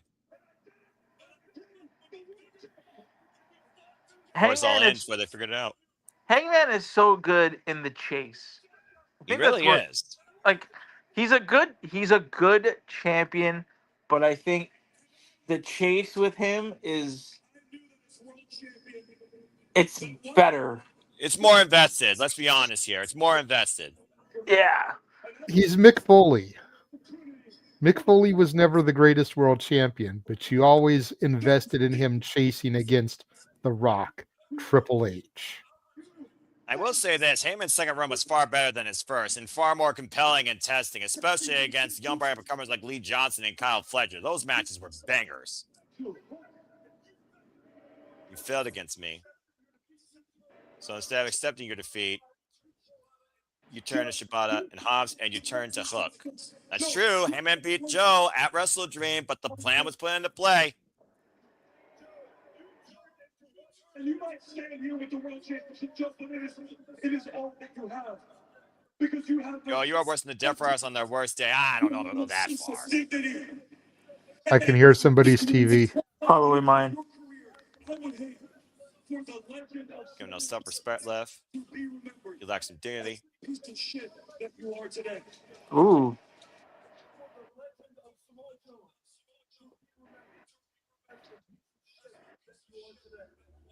Damn. I would hate and try to clear for the Legends of Mojo to be remembered as the piece of shit you are today. Okay, Hangman. Realize it's 3-on-1. If anyone would know about that, since God Forsaken Town, there's the town heat, even in the UK. World champion. I knew I planned on defeating you. I plan on defending the championship against Darby Allin. Ooh, that would be cool. I plan to defend the championship against Will Ospreay. Yes, bruv! Will Ospreay get well soon. I really hope. I mean, it's that match at Double or Nothing is still probably my AEW match of the year. I think my match of the year. Remember, you were at show live, Nick. I wasn't. You know what? My match of the year wasn't even at that show. I think my match of the year is still Ospreay Fletcher in the steel cage. I mean, that still was also an epic classic. I think that's my, when the year is all said and done. I would say it across the ring for all it's worth. My AEW match of the year is still the Hollywood ending. I mean, that's a fair shout, too. Again, the glamour, Mariah May, and her greatest spotlight before she died. And that been Joe. It would be you have stepped to 2. I expect nothing less from you. Man, Heyman versus Swerve in this type of freaking mindset would hit so much differently. As you beat me, I would have accepted that defeat. And I would have handed that championship over to you. Wow. That's deep. But it's not that is not the world we live in. Hobbs is leaning up on the ropes like, can we get over with this fucking love fest? It's been a 3-way match. And I can't guarantee you who will leave. And I guarantee it will not be you. Well, triple threats again. Champion doesn't be involved in the decision.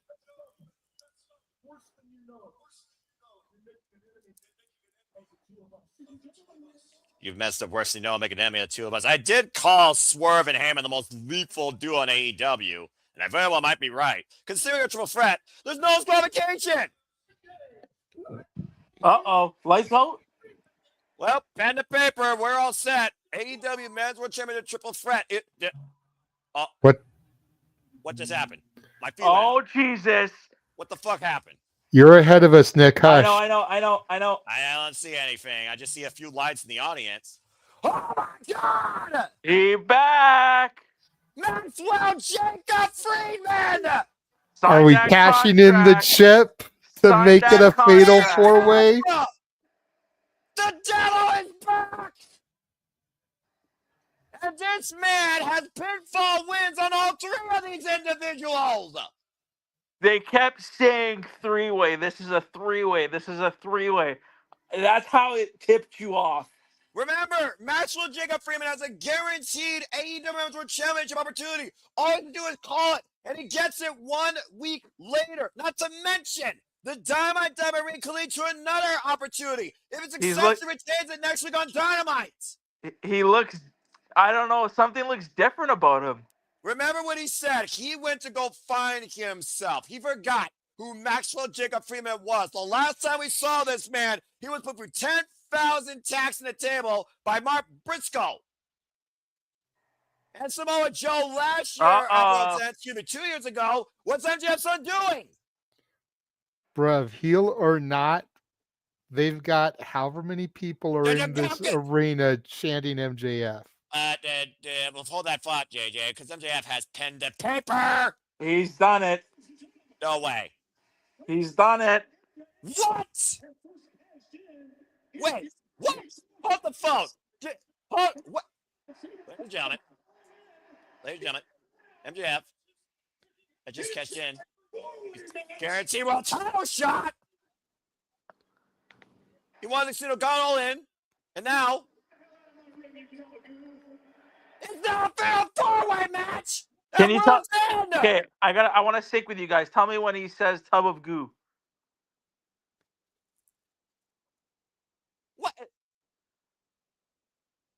Wait. Did he say tub of goo? I think so, but I think you were talking. The audience is chanting. Okay. Is he in the corner? Yes. Okay. Why would I really execute my contract? No, I have to face against 3 men instead of 1. Yeah, why wouldn't you do that? NC Biscuit. Oh, shit. Since the Sun's company called me a coward. My time of getting myself together, as I said. And why I'm actually a star. Damn. I was festering over this. And then I realized maybe you were right. Ooh. I'm going to take every sugar in the book to get what I want. But that wouldn't cut you deep now, would it? So, I need to hurt you, cowboy. The better way to do it, not just taking it from that title all from you, but by beating you and 2 of your biggest rivals all in one fell swoop. That way you and your fans have absolutely 0 excuses. Wow. Wow, saying shut your mouth again. MJF was literally undone by Samoa Joe. At World's End. 2 years ago at World's End. What's going on, Joe? You mad? Feel super insolently. I do. See, when you took that time away from me, these people turned on me. Let's be honest. They did. I mean, yeah, in your hometown, I might add. What's the pain about this, Bucks? Unfortunately, they get to dictate who goes as all-time great. And I don't want to go down as all-time great. I need to. You holded that Junie. You made these people question my ability. Mine. Well, guess what? Your luck has run out, Sloppy Joe. Oh, Jesus. I shouldn't say that. I shouldn't say that, Samoa Joe. Damn, first I got Domino's craving, now I'm craving a Sloppy Joe's. Damn it, JJ, you in the food mine. We got Nick here. He's the fucking Canadian king of food. I'm about to make you fall faster than your hairline. Look at me. World's End. Same place. Same place in my terrain. I and yours. Yes. Whoa. There's something. I don't know what he did when he was gone. He looks different. That's what it's saying. The only one you need to be afraid of is me. You know what? Fire bars, man. You really remind me a lot of this Fire bar shade. musician. You guys have a lot in common. You both call yourself Famous musician. You both rock. Both call us logos. Rock way too much baby oil, and you're both. You both wrote baby oil. Dog shit rappers. God damn the puffy digs. Oh, that's right. Ooh. He did. God God! damn. Damn! Max is in. Like I said, dude. I don't know what happened while he was out, but this guy he came back with fire.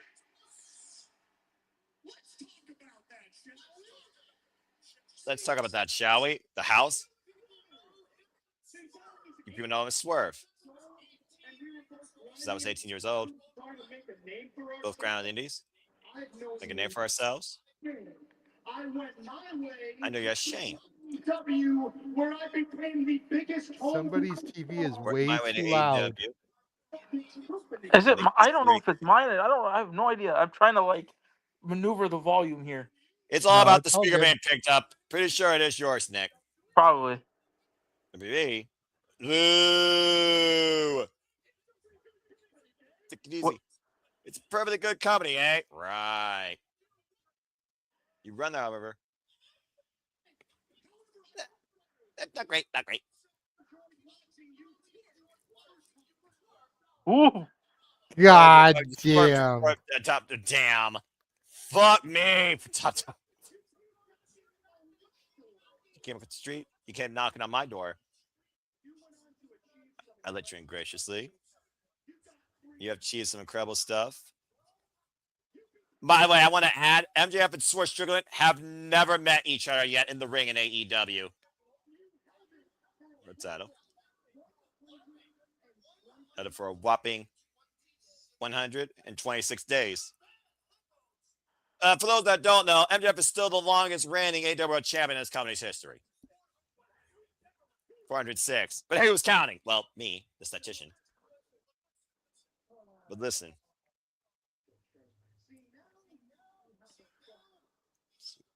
Now we have a problem. Because you're in my way. You're buying the hand that feeds you. You're swerve stomping around. Oh, Jesus. Like you own the damn place.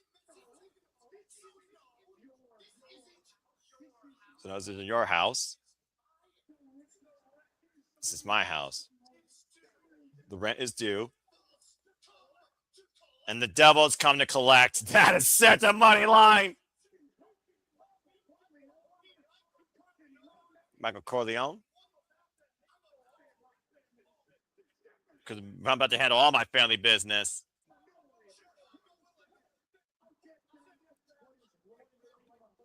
World's End. I get back what's rightfully mine.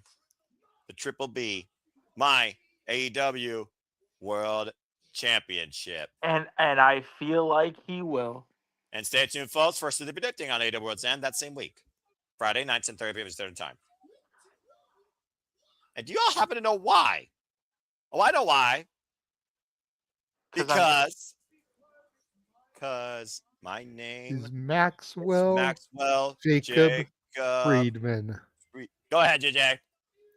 And you know it. Oh, he back in rare form. Drop. Ladies and gentlemen, Maxwell Jacob Freeman is back in AEW and has cashed in his contract for World's End, turning, there's the graphic, the AEW World Championship in a fatal four-way match with wins He's our scumbag. Oh, he's back. With his world ending at the hands of Samoa Joe, and he came in locked in AEW forever over the AEW Men's World title, and facing Swerve Strickland for the first time ever, MJF can get the better of three of the greatest here in AEW in one night and get back his gold. As we go back to Steve on my belly.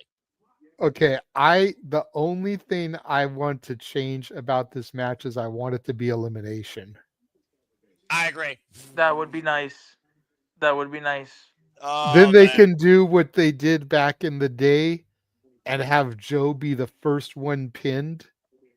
And That it's way like, there has to be you're championship. getting a new champion. It's just a matter of who's it going to be. Well, I mean, to be fair, JJ, that still could happen. We do have 1 week, but I think pen to paper, we're going to get a fatal four-way. And now Samoa Joe has even less chances to hold on to the AEW Men's World Championship. As now we know next week at Collision, it will be Kazuchika Okada versus Kevin Knight and Speed on My Fairly versus Jungle Jack Perry. Those matches are supposed to take place this Saturday, told you, on AEW Collision Holiday Bash. We go back inside the ring for continued Continental Classic action. But just first off, who gets a Or fuck is about this going to be that? Marina and it's going to be the women's match? Oh, you're right. I'm sorry. Here comes the problem. I heard the Death Rider. I got men on the mind because I was like, fuck yeah, MJF is back. And here comes the most lethal Death Rider, one half of the mega problems. The problem, Marina Shafir, as we get ready for this 8-woman tag. But MJF is back in AEW, folks, and JJ's gone. I need a moment for the Mega Sis. All the hail to Megan Bain, who recently came off a schedule in Stardom in the Goddess of Stardom Tag League, alongside Mega Skyscraper partner Hanako. Of course, the Mega Problems made it to the semifinals of the AEW Women's Tag Team Championship Tournament. As here comes the forever goddess, Ring of Honor Women's World Champion, Athena, who surpassed being Persephone at Final Battle. Still the face of Ring of Honor. And last time she was here in the UK, she lost to Thomas Toy Storm via submission. Athena more than 1,000 days as Ring of Honor Women's World Champion. And here comes Mercedes Moné. All right, come on, Somebody guys. wake me up when Mercedes is done. Look, if you both want to go off screen because you can't show a little bit of dignity, then you're more than welcome to. One of us here is going to have a little bit of integrity. Hey, I am showing plenty of dignity and respect to 7 out of 8 women, okay? That being said, Mercedes Moné is still... And you know what? And if Aubrey is the referee, I will show respect to her. That makes 8 out of 9 women, okay? All right, fine. I do not want to hear any bullshit when it comes to me having to deal with this. See you next Tuesday on my television screen. Well, you can deal with this woman tonight, Wednesday night, in black and white, as here comes Timeless Toy Storm Marina Shirakawa, the Timeless Love Bombs. Spy versus Spy. Mina Shirakawa and, of course, Timeless Toy Storm took on the inevitable inaugural AEW Women's World Tag Team Champions. Of course, in the base of Wrath, Harley, Cameron, and Willow Nightingale, who had a toast next week in celebration, interrupted by Ebenezer Scrooge's niece. And here comes the Babes of Wrath. Babes of Wrath. Babes of Wrath. Babes of Wrath. After defeating Toni, Stormy, and Shirakawa, and the Sisters of Sin, and Athena, and Mercedes Moné on their quest to seize the gold, and Harley Cameron winning her first championship in her young rising career.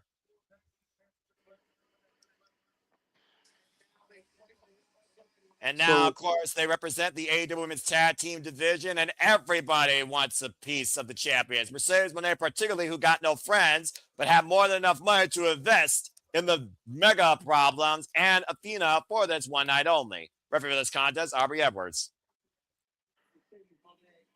So going back to I'm gonna stop you right there, Nick, because I'm gonna use this opportunity to get a shameless plug in. Go for it. 2 of the 8 women in this match are recipients of Simply Reliable Studios Awards. Which ones? Tune in on New Year's Eve to find out. Good Tag one. made by Harley Cameron. And Willow showing her power, but the scoop slam to Mercedes Moné, now Harley Cameron. Of course, Harley Cameron had one of her very first matches against Willow Nightingale in AEW Dark. Nice Cazadora. Her second match ever. Yep. Harley's got to feel pretty good about herself and how far she's grown and evolved in AEW and now being a champion for the first time in her young career. Did they? Speaking of AEW Dark, tune into our coverage, our demand from AEW Dark stocking stuffer yesterday. I wish AEW Dark was back more regularly. It gives me a reason to have Tuesday Night Wrestling. That was so fucking fun and good. Go And ahead, Nick. We keep stepping on you, bro. All good. So I heard that Isla got a good pop that night. Yes. Tag name, Rich Fear Legal. I just want to go. Okay. Did they announce what the main event is tonight? No. Kaza, Dora. Oh, wow. Great trip. Now, one thing I will say about that contract signing is I kind of wish that was the main event of the show. Big forearm. The armor, inside Russian leg sweep. No, I don't think contract signings should ever be the main event. Start of hour 2, but never the main event. Tornado by Mina, the cover. Yay, Mina, 2 count only. But now, kick out. With that reveal in that signing of the contract, doesn't that make the Casino Gauntlet a little bit more predictable? No. Not necessarily. Because, again, MJF has been the only holder of the Dynamite Diamond Ring. And regardless what happened at World's End, he will have a match prior to that defending that ring next week against tonight's Battle Royale winner. Mina Shirakawa getting the better right now of Marina Shafir. And Megan Baune being lured in by Mina, hooked up. And actually have the legs. But only thing that matters right now is these incredible 8 female athletes. Aubrey Edwards, of course, our official, previous athlete herself. Retired undefeated, by the way, after beating Karen Jarrett. And Mercedes Moné. And still coming at the Diamond Battle Royale is Thomas Lloyd Storm and Mina. Great double team. Marina Shafir is the cover by Toni Storm and Athena and Mercedes breaks it up. You talked about MJF defending that ring. That's if he's in the Battle Royal, though. He's not in the Battle Royal, for Pete fucking sake. He faces the winner of the Battle Royal next week on AEW Dynamite on 34th Street. They've already announced that? Yes, they literally announced that prior to the Battle Royale. It's all shit's breaking loose right now with these crazy, violent, capable professional wrestling bitches. And don't go anywhere as the brawling continues. It's a cat fight. Fuck television. Yeah, thank you, Nick. At least you're on point for something.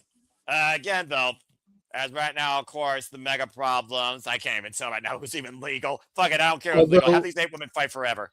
Although I think what I read is that the Battle Royal is going to happen, and then when it's down to the final two fight next week, and then the winner fights MJF. So the match with MJF may be a New Year's Smash.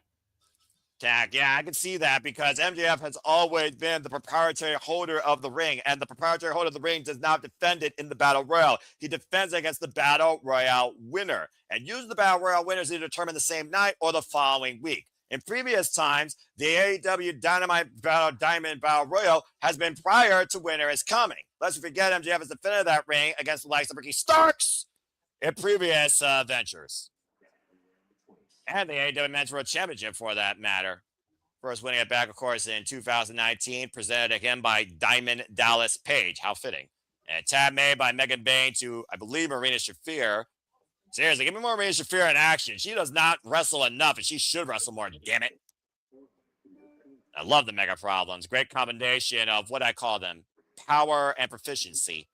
Of course, Marina Shafir, that MMA background, and Mercedes Moné legal. I believe they're Harley Cameron nicely in the corner. Harley Cameron, who previously challenged Athena for that Ring of Honor Women's World Championship. Oh, this is spinal tap kick. And, of course, there's AEW Women's Tag Team Division. We've seen the depth of it. Of course, we still have the Sisters of Sin, Sky Blue, and Julia Hart. We have Windsor and Rico. And, of course, we have Ty J, Anna J, Anti-Metal. Nice Centron drop there by Athena. Cover, hook on a leg, and a 2 count. Theoretically, I would say Athena and Billy Starks could be part of this division as well. I still don't know why Athena didn't go with Billy Starks in the first place. Tag made to Megan Baune. Well, yeah, last week when Mercedes said that she was going to get some people, I thought it was going to be Athena, Billy, and forgive me, I don't watch Ring of Honor, but I know there's one more person in their unit. Diamante, so I figured thank you. I figured that was going to be the rest of Mercedes' team. Oh, man. Butterfly suplex. I saw Athena. I was thinking Athena, but I also was thinking, like, this was a good chance. I know that there were rumors before that that Mercedes wanted to work with the Renegade Twins. I would have had Charlotte Robin Renegade. She's been one of those women for a long time, part of her business cabinet. Now, Athena taking Willow and Mina off the corner. And there's got to be something going on as to why they haven't implemented that yet. I think one of them's still injured because I've only seen Robin, I think, or Charlotte more so in action. Nice DDT there by Mina as Toni Storm still stands in the corner, ready for action. And there's the tag. Tag made. Now we got Toni Storm and Marina Shafir running drop kicks. Of course, it was Luther Klaus that presented Marina Shafir with a glass shoe, and of course, she was unaware of it, and Toni Storm delivered it to her forehead. And that holiday hardcore death match. Nice DDT there. JJ, maybe you can find it because I'm having a hard time finding it. I know that you guys said that the winner of the Dynamite Diamond Battle Royal faces MJF, but I'm not seeing anywhere that's saying that. The only thing I'm seeing online is that the final two get into a match to win the diamond ring, and the person that wins the ring gets the AEW World Title shot at Maximum Carnage. Toni Storm's still legal. I'll look it up for you. Yahoo's in a little bit. Head a clap by Marina Shafir at the time of Toni Storm. This is what happens. Headbutt when you don't keep up AEW on a weekly basis. Now, Willow Nightingale legal? Yes, give me this match. All the power. Willow Nightingale and Megan Bain squaring off one-on-one. How these two have not faced each other one-on-one yet is beyond me. Big forearm smash by the Mega says. Big boot. Former, of course, guys strong tag team champion alongside Micah. And Fletcher with a spine buster. Cover high stab by Willow. Gets a 2 count. Hopefully they belt up Megan in 2026. That'd be nice to see. Yeah, I mean, she's been a hell of a worker this year. Right now looking for the doctorate bomb. Pushed in the corner. I mean, it would nice the way that the poster, I mean, you can't go off of posters and shit. But seeing the poster of Dynasty, tailor-made for, like, Megan Shafir. Ooh. What the hell? Nice Hurricane Rana by the Megasis. Took the words out of my mouth, JJ. Harley Cameron now coming in of her partner. Sends Megan Bain up and over. Marina Shafir, though, is legal. Line tag made. And now the Tiger Fang Koji clutch DDT on the apron. And Toni Storm with the hip attack, driving Marina to the floor. I wonder if speaking of the women, I wonder if Mercedes defends her TBS title at World's End. I don't know, but Mina Shirakawa just wiped out the Mega Problems. Athena trying to get revenge on Toni Storm. Right behind. I'm not even sure what you call that. I was going to say, what the hell is that? Again, Athena right now tagging Mercedes Moné was legal. And again, Athena going to Brooke on the outside. Toby Suicida. Meanwhile, good Lord, more pounds to the ounce. Straps are coming down. And Willow Nightingale fired up here, sending Mercedes Moné back across the pond to America. For its cannonball wipes out Megan Bain. Willow Nightingale and Mercedes Moné are legal, by the way. I kind of wish that Harley, when she does, or Willow, when face and the cover by Mercedes. God damn it! Mercedes just pinned Willow. I didn't see it, so it didn't happen. VAR, JJ. Unfortunately, VAR. Athena, like a thief in the night, snatching Willow Nightingale's neck with an old face. And Mercedes Moné's investment gets the better of the Women's Tag Team Champions tonight. I think you just got your World's End match, unfortunately. Mega Problems, Mercedes Moné, and Athena are going to have a very happy time in the UK as we go to full commercial break. Fuck television. That was kind of a quick match, though. Well, yeah, I expect it to be quick because, again, we just established, of course, these titles. So let me go ahead and remind you all once again what tonight means. Tonight is the Dynamite Battle Royal. Next week on AEW Dynamite on 34th Street, it'll be the Dynamite Diamond Ring Final, where the winner will get an AEW World Championship match at Maximum Carnage. And at Maximum Carnage, the Diamond Ring winner will get that shot. That's all it says. So unless MJF is just facing the Diamond Battle Royale winner, which I'm pretty sure that's what happened in the past, then I have no idea what they're doing anymore. They might be changing tradition. And that's what I mean. We're going to see MJF tonight. He's not wrestling again. And that's what I'm saying. Toni does this where he does change things sporadically, right? We've seen other like, for example, this year with the Continental Classic, right? Damn it, Safet. For the finals, it's the Gold League final and the Blue League final, and then that final meets at World's End. Yep. Last year, it was the finals versus the runner-up. The finals of the gold face the runner-up of the blue, and then vice versa. So Toni is known to change things. So if we're to believe what they're telling us, the final two participants of the Dynamite Diamond Battle Royal face each other for a shot. It's for a shot at Maximum Carnage. We just saw MJF. He's not wrestling. There's no way you're having him parade out there and then having him wrestle. So is he giving up the ring? We're like, you know what I mean though? Like, this is what I'm saying. I think I would have done the contract later on or after the Battle Royal. I don't know if I would have put it on at that spot, is what I'm saying. I get you. I understand your frustration. No, it's not frustration. I'm just Nick. Let him finish. I understand your frustration at the lack of clarification. Let's hope that on commentary they make it a little bit more clear. Yeah. When we get to the actual match. And quit overthinking. I don't know. No, it's not frustration. I just things like that. It's like you sound exasperated, which is why I said it. No, exactly. No. You sound like me when I see Mina Shirakawa. Legit, you both are broken, like legitimately. Sometimes I feel like we're in the slow lane for different reasons. Anyway, but I understand your point. We go back inside now, and once again, the Death Friars theme plays. Pack.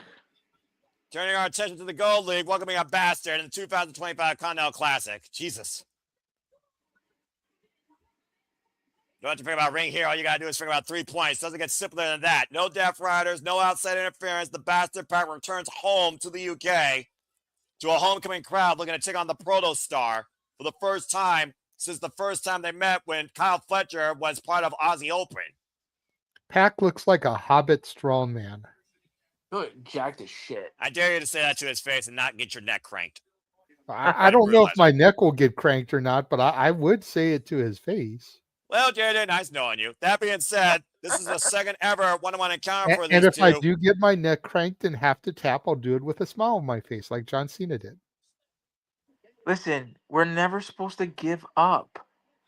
You're both fucking idiots. That but being you said, say, I'm smart. I'm not going to die. I'm not going to let him break my neck. Anyway, Kyle Fletcher, of course, and Pac had their first and only other one-on-one match in 2019, which at 18 minutes, we'll see if the Bastard and the Protostar surpass their previous endeavor. This is a guy I hate. If Will is not ready to come back in time for the Owen Hart, I think 2026 is a year of Kyle.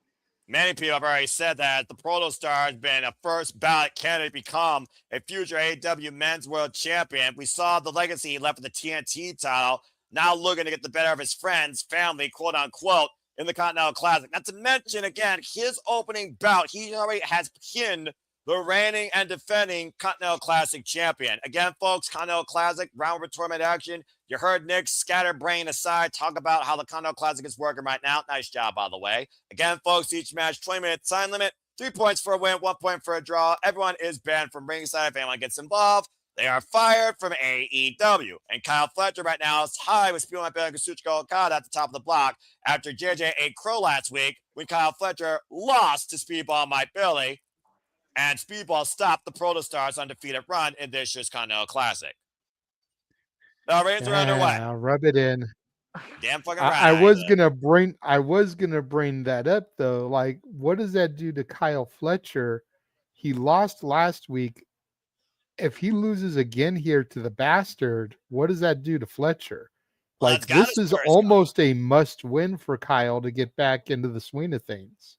Well, dead heat at the top of the block, to your point. Although Pac does win, it will be a 4-way tie for first place. Yeah. Yeah, see the standings across the bottom of your screen? I love that shit. So, obviously, and this is one thing. Drop down. I don't know. I know that that Noah, you're gonna say, if you want story, go to the other company. Accurate. But with something like this tournament, I know we're all in. It's all in kayfabe. The whole if you interfere, you get fired. I feel like 1 year he should really have somebody do that. Good wrist exchange here. I feel like you can really get something creative out of that, where it's, somebody interferes, they get kayfabe fired, and they show up at one of their partners, right? Like, I feel like you can really. I get the whole tournament aspect, and the tournament is great, but you can also. I want him to have in 2026. I think that's one thing I'm going to be looking for out of AEW. I want Toni to have fun with some of these things. Do something a little bit conventional here and there. Maybe you'll get that at Dynasty next year in a different part of Canada. As we got Okada versus Kevin Knight and Jack Perry versus Speedball this coming Saturday on Holiday Bash Collision. We focus on the Continental Classic this year. And personally, I don't mind when a match sometimes comes down to the better wrestler or the stronger spirit. Shades of New Japan are, of course, the strongest Joshis right now. Saran Sama Kamatani, who won Tokyo Pro Sports Awards. I don't need every match to be some sort of kayfabe story to be continued Pokemon special with a crap pot finish. Baseball slide, and right now, Kevin, no, man! Kyle wiping out part of the outside with a lariat. I mean, as we're winding down this, we're in the holidays, we're winding down this year, I'll pose the question to you guys and guys and the people in the chat. In 2026, like I said, for me in 2026, out of AEW, I'm looking for Toni to have a little bit fun. I want, again, I know that wrestling takes precedent over story, and I get that. I think in 2026, I'm looking for Toni to have a little bit of fun with this. In 2026, what are you guys looking for out of? I know it's early to ask this, but in 2026, what are you looking for out of AEW? Are you looking for more matches? Do you want more? Like, what are you kind of looking for going into 2026? A single boot by Pop right now on the apron, and Kyle Fletcher taking up an that's Harris. I just want things to make sense.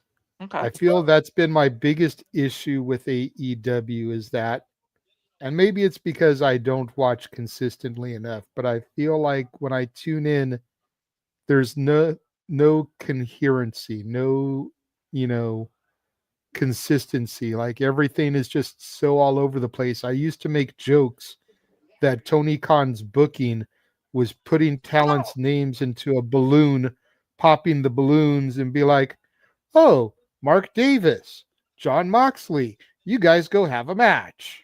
Yeah. I just want things to be consistent. We're in a tournament season right now, for Pete fucking sake. Okay, tournaments are one thing. I have no problem with it for tournaments. I'm talking about the other. I'm just saying in general. 45 weeks of the year, though. Like the Owen, the C2, completely different situations. I understand that. Yeah. But all right, fair enough. I just want a little bit more consistency. Yeah. I don't want everything in AEW to be just for the graps, man. Yeah, and that's fair to ask, though. I am a guy that likes storytelling. I feel like AEW has gotten exponentially better this year. Whether it's good stories or bad stories, well, that's a whole other conversation. Yeah. But I feel like they've gotten exponentially better the last 52 weeks in trying to tell stories, improve on that. because you're going to get more viewers with coherent stories. Out of a 2-hour show, you can have 1 or 2 matches that are just about the graps that are random. But if every single match on the show feels like it's just something thrown together, you're not going to grow because you're not going to hook in new fans. And whether ratings matter or don't matter, you still want to get more fans. This show looks like it's sold out, but they're in the UK who are starved for professional wrestling. Yeah. You know, you'd probably have about 25% of this audience at a regular arena in the States. That's a problem. Man. Yeah. Having the floor and shorter capture suplex. You know, nobody I have ever talked to, whether they are an AEW fan or an AEW hater, nobody I've ever talked to has criticized the actual in-ring performance of the AEW talents. Yeah. It's everything else. Yeah. And you're fair to ask that. Every week, though, you're kind of like this proverbial broken record, and your words don't mean anything if change doesn't happen. So, accept it, don't watch it. No, which is why I don't watch it that often. But he asked what I wanted for 2026. Well, I respect that analysis, but I'm just speaking on behalf of everybody else, not you two yahoos. All right, I just want them to continue what they're doing and improve upon it because they have gotten better. Yeah, I mean, listen. But there's always going to be room for improvement. I mean, I'd be lying if I sat here and said that the other company across the street is doing things perfectly, because fuck no, they're not. All right, but good. You know, but they still do that aspect of it more often than not better than AEW does. Yeah, it's always been their bread and butter. Exactly. Yeah, but Vince imagine famously said it in an interview. We tell stories. It's what we do. Yeah. And AEW does pro wrestling more often than not. During these tournaments, we return back to Blue League Max Shash to have that critical analysis of the state of storytelling AEW WWE, as we got the Bastard Brock going one-on-one with the Proto Star Kyle Fletcher after that nasty head and shoulder suplex. This is Blue League action because the graphic says Gold League. Gold League, excuse me, botch. Well, no, but on the prompter to your point, it said Blue League, so I saw that. So now. Yeah, good point. Thank you for that. Either you botched or they botched. Either way, they botched. Oh. Noah, I'll pose the question to you. About German suplex. What are you looking for from AEW in 2026?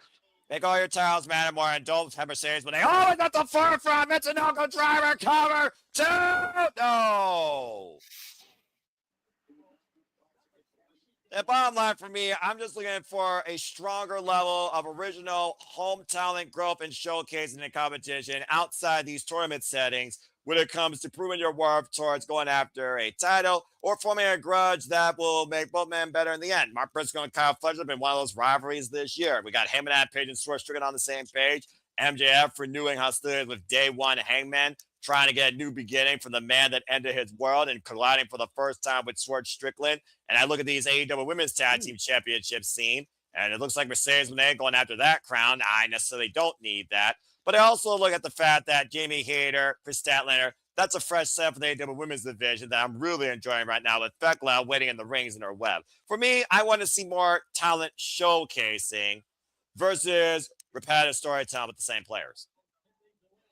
Do you feel, Sandy, to your question, the heels won in that 8-woman tag match? Oh, yeah, to bring up the speed, because we've been talking so much about our critical analysis of storytelling AEW showcase. Well, two of us have, and I respect that. Nice moonsault to the outside. 8-woman tag, Athena and her investments won against the Babes of Wrath and freaking Timeless Love Bombs as Athena and Mercedes Moné got the barrel of Nightingale. Mercedes Moné pinning Athena. MJF return turned the three-way into a fatal four-way at World's End. And of course, in their opener, John Moxley beat Roderick Strong to go to 6 points. Nice switch on the bridge. I like asking you these. I like asking you these questions, Noah, because I do really. I think out of everybody that I know, I think you watch this product through a different lens, and I appreciate that. So this is why I pose these questions, because I want to get your take and even JJC, in my opinion, and I don't know if this goes to you to both. 10 minutes left. I really hope in 2026 the attendance for the States does pick up. I understand numbers and ratings, it's all subjective, and I'm not getting into that. Please don't. And I won't. For me, I'm starting to feel, and I don't know why, but I'm starting to feel like, yeah, they need to pick Poison up. Rana. They need to pick up the attendance here in stateside. Do you No, feel like they? I 100% agree with you. I agree with the general assessment that most people make that ratings don't matter like they used to. High Liger Bomb, sit out, cover, check out. But if you aren't putting asses in the arena, that's where you really need to start examining things. Because you can only downsize buildings for so long until you're in a high school gymnasium or an Elks Lodge. And that was fine for old school ECW, but that's not fine for the number 2 company in the world. Kyle Fletcher now looking to be number 2 in the block with the high kick running in the corner of the Pac. Got Pac out looking for that pro step brainbuster. And I feel like what it's going to take for them to get those numbers back up is a good storyline. What got WCW those 83 weeks was the NWO. They thought they had it with the Death Riders, but it was horribly executed. Yeah, brutalizer. They need to get a hot angle or a hot talent signing that's gonna make people go, "Oh shit!" Like when they got Punk. That was the last major signing they had with CM Punk. And the brutalizer applied by Pot now, who of course incapacitated Cruz last night on Dark. See if Kyle Fletcher can force this break. No, I agree with you. Listen, I'm not here asking for them to get the boot on the rope. Good ring awareness there. Go ahead, Nick. I'm not here asking them to put in 10,000 people in an arena a night. I'm not asking for this. Well, I'm asking we should be asking for that, but it has to be a steady upgrowth. It can't go from 3,000 to 10,000 overnight. Once again, but that's what I'm saying. I want them to get a good 5,000-6,000 people, right? Exactly. Like you said, gradually get there. They're not, and that's what I'm looking for, and I'm hoping that Toni realizes that and sees that. Well, they're doing Revolution at the Staples Center. Staples Center, I believe, gets about 20 to 25,000 in there. We'll see how full that arena gets. But that's a pay-per-view, JJ. I don't think that really counts. That doesn't matter. Him up. Brains Buster! Fletcher goes to 9 points. No! Just because it's a pay-per-view and they tend to deliver on their pay-per-views as opposed to their weekly television, if people have been turned off, they're not going to sell it out. I think that's a huge test, is to see if they sell it out or not. Even with the Cucamonga kids being local boys. And I use the term local loosely, is Rancho Cucamonga and LA may as well be fucking worlds apart. And you know more about that geography more than anybody, I'm sure, in this room, probably. Kyle Fletcher going for the Avalanche Pro Star Brainbuster. Pac finding bat, though. Near the head. Chops the chest. Pac once again trying to get the better. Kyle Fletcher, crane separation, driving his elbow into the side of the head and shoulder. Big headbutt, working over the neck. Of course, trying to soften it for that brutalizer like earlier. And what the hell is Pac positioning for here? Avalanche Poison Rana? You might be honest. JJ, God damn! Avalanche Poison Rana connects. Yeah, they're standing looking for Pac to hit that beautiful black arrow. Kyle Fletcher connects. Connects. Cover 2 and Pac goes to 6. That was a huge win, That's- really tying up the field. But what does that do for Fletcher's momentum? That's 2 losses in a row over people that 3 months ago Fletcher would have easily beaten. Time changes. What does that do for Fletcher's momentum? I don't know, because right now it's a dead heat. We got 4 men at 6. Kyle Fletcher has 1 match left, while the bastard Pac has 2. Pac could literally lead this thing. Coming up next, Dynamite Battle Royal, return to Dynamite. Fuck television. So now I really am trying to wonder who's going to take the goal, because Okada has 2 matches left. Speedball has 2 matches left. Kyle has 1 match left. Pac has 2 matches left. All 4 men are tied at 6. Kyle goes to 9. He already has wins over Kazuchika Okada, which is the biggest tiebreaker. And his last match against Jungle Jack Perry, who could play spoiler. I imagine if Jungle Jack Perry beats Kyle Fletcher, he's got to be damn near eliminated. Because if Speedball might barely beats Jack Perry, he's got that tiebreaker. And Speedball also still has 1 more match, Kazuchika Okada, who of course he faced in Double or Nothing. If Okada, though, beats both members of Jet Speed, he's deadlocked no matter what. He'll have 12 points. So, again, I figure it's going to say Kyle Fletcher, with 1 match left, he's going to need a lot more losses to keep in the hunt for 2nd place, if nothing else, in the Gold League. So, I think you're on to something there, JJ. Have we got a commercial break again? Fuck television. Ah, man. Love this competitive shit. This tournament always gets my blood going. Like the 5-star Grand Prix of the G1 Climax. But yeah, like I said, I am the guy that watches AEW 24/7, 365 on a weekly basis, because they engage me the most as a professional wrestling fan, particularly the pay-per-views. Pay-per-views on average give me 5 great matches out of freaking 7 or 8 main card, versus insert our company here, where I'm lucky to find 1 that's memorable. That's just the way I am when it comes to my outlook as a professional wrestling fan. But I've also grown and been baptized in the world of strong style and King's Road. To Sandy's point, Sandy, I don't know if I'm doing New Year Noah like I did with Walter at the beginning of the year this year. We still have to figure out everything from a budget standpoint and a timing standpoint with work schedules. So please stay tuned, as we're about to conclude on Dynamite, actually, and go into the collision hour, which I wonder, is it just going to cross over, or is it actually going to force us to? Well, no, that's right. We're on TBS. That's right, JJ. Good call. Yeah. So, again, check. Yeah, you're not robotic. Okay, because it unplugged again, so I just wanted to make sure.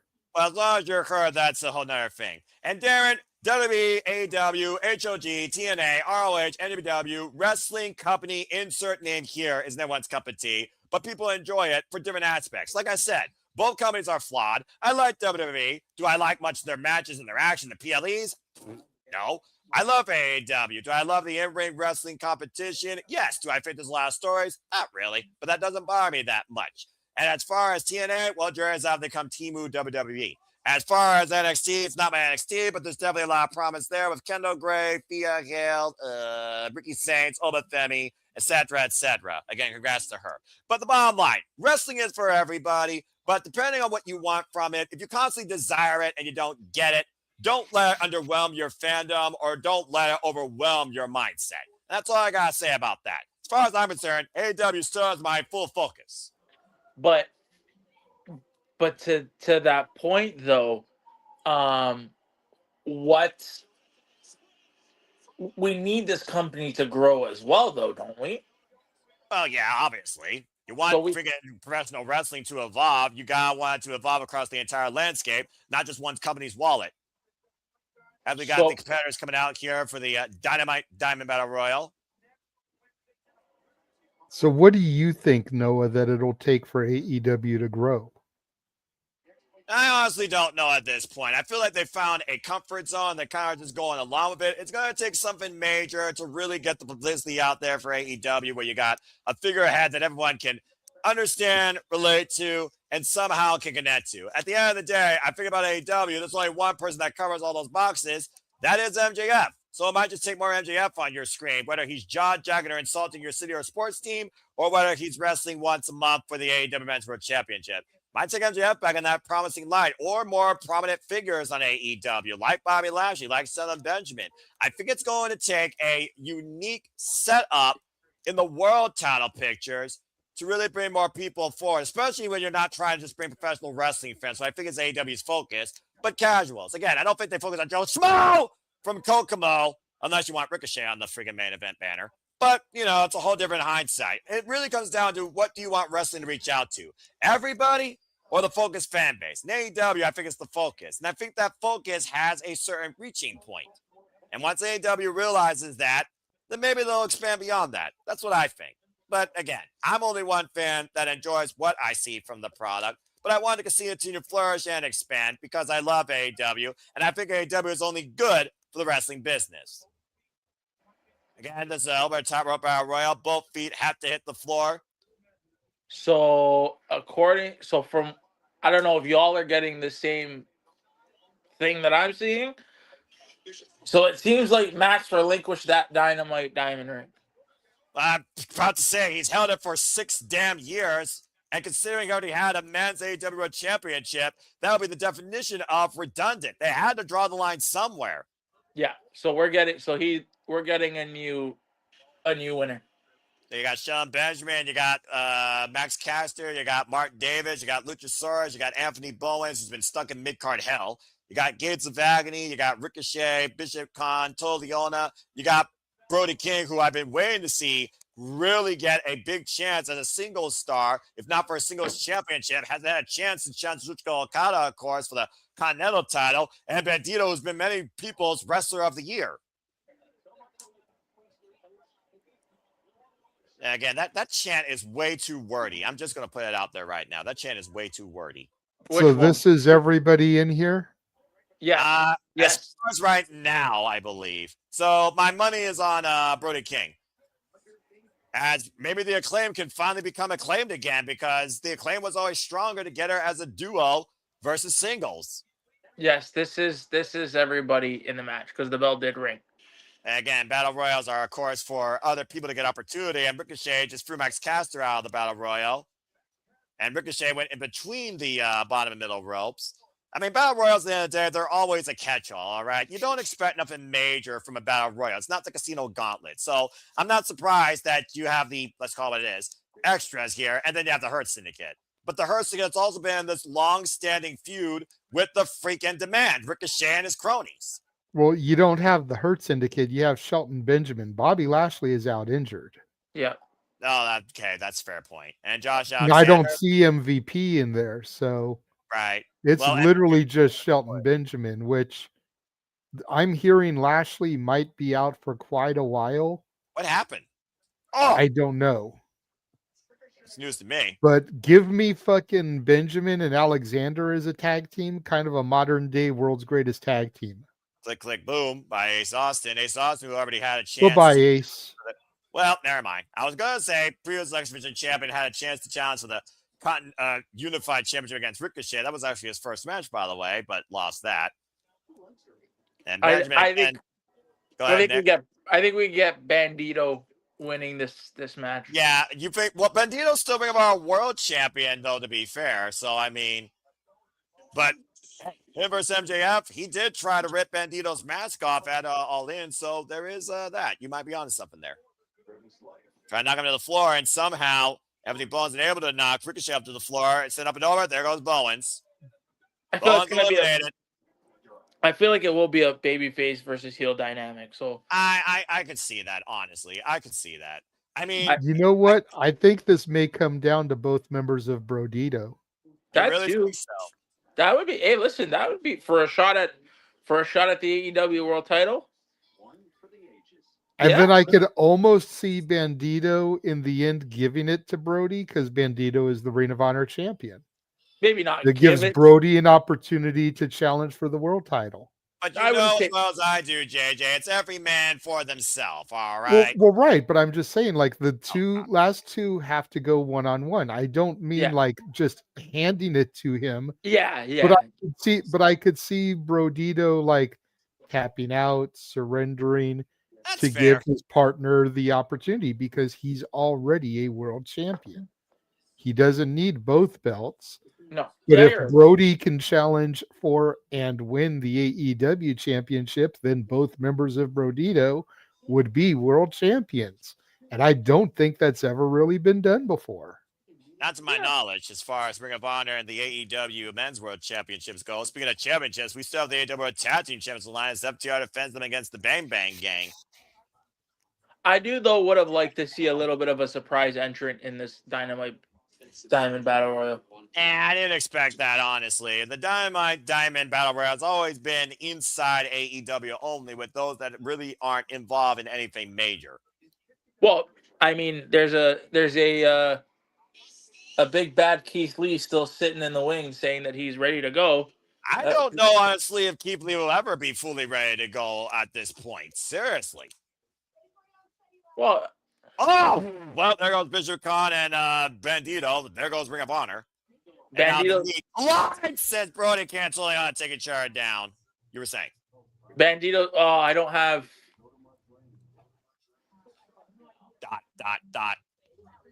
No, I'm trying to find.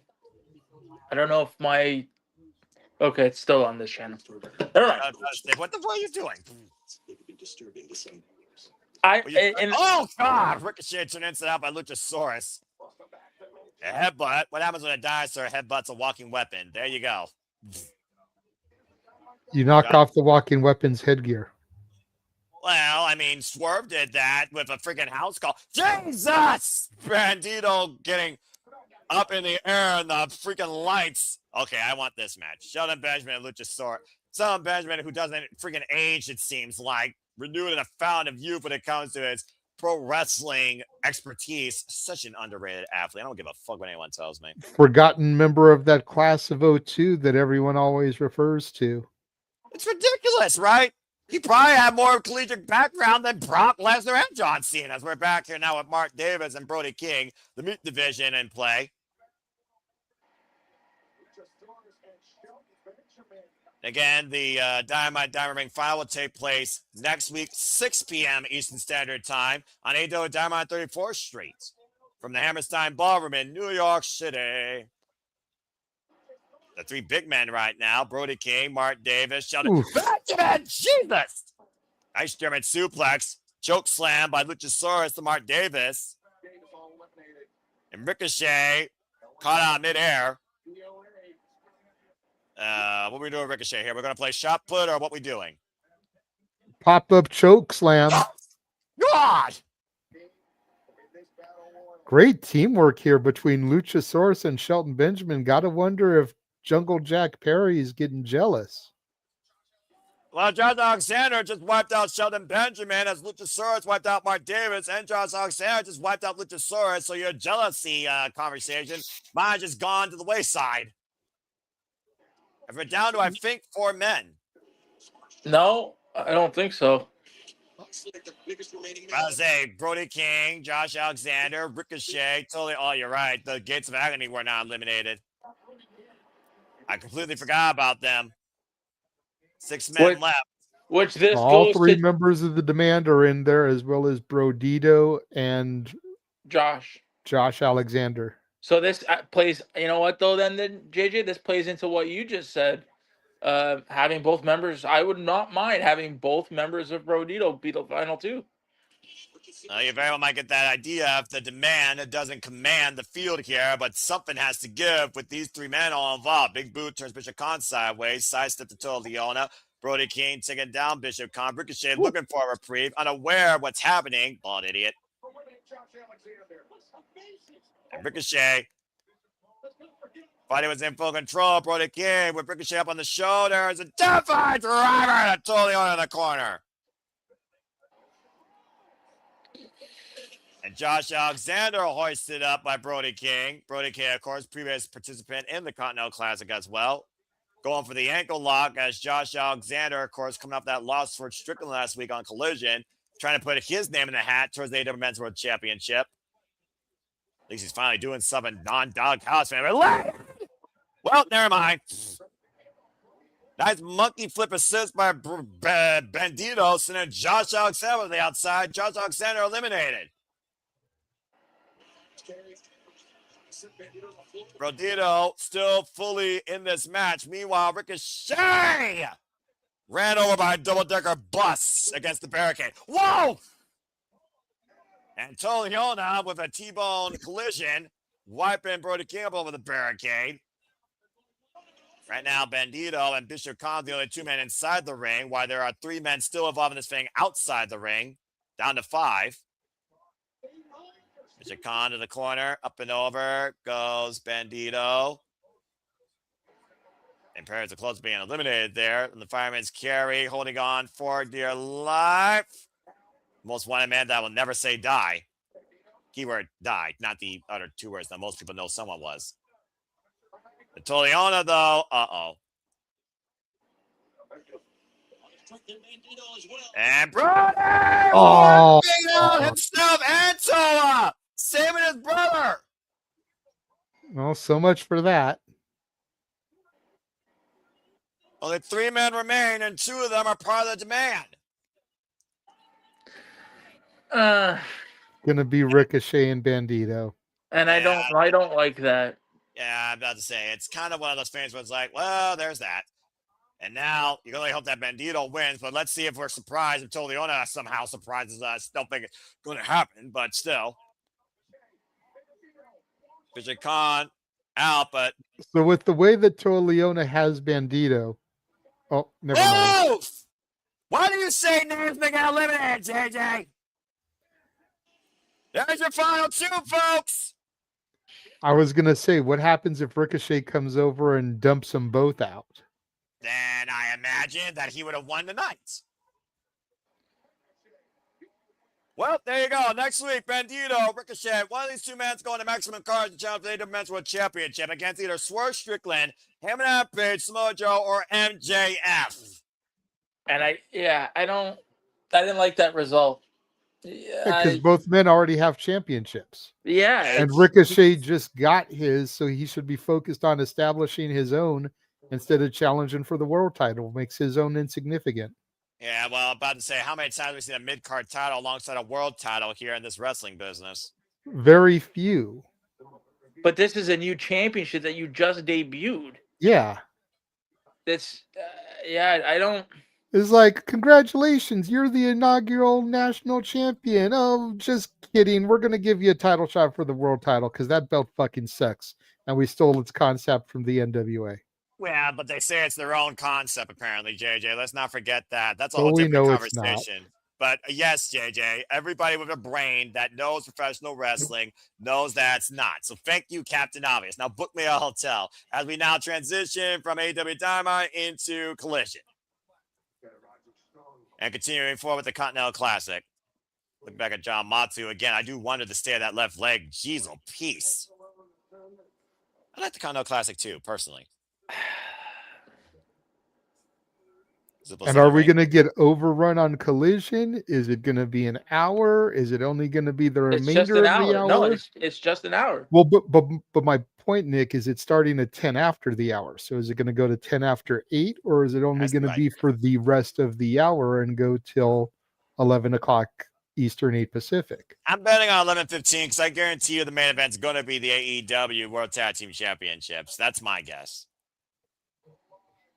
And we still have Orange Cassidy, Máscara Dorada. We've still got Jamie Hayter and Isla Dawn. Thank you. I couldn't see the image, and I didn't. I was going to get pissed. You said her name wrong too.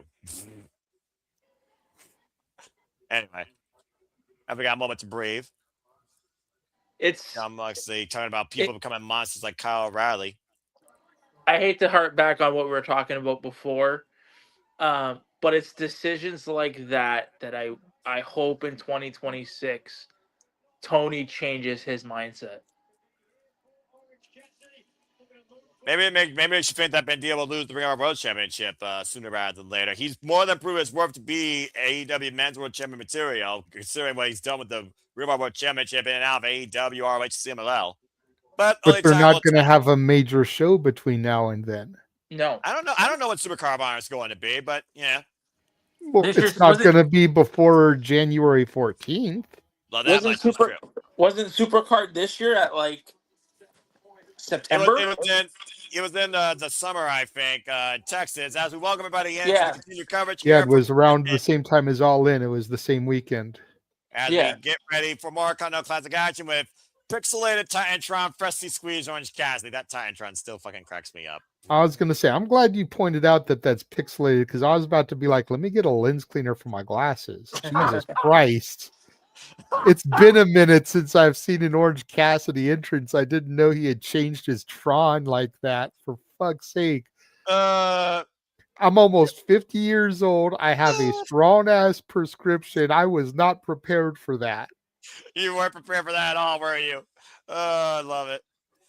And welcome, folks, to AEW Collision Holiday Bash. The action continues here in the Continental Classic. Máscara Roberts first squeeze Orange Cassidy for the first time ever. Young Tangerine in the audience. Orange Cassidy going into the Continental Classic. JJ broke me a bit.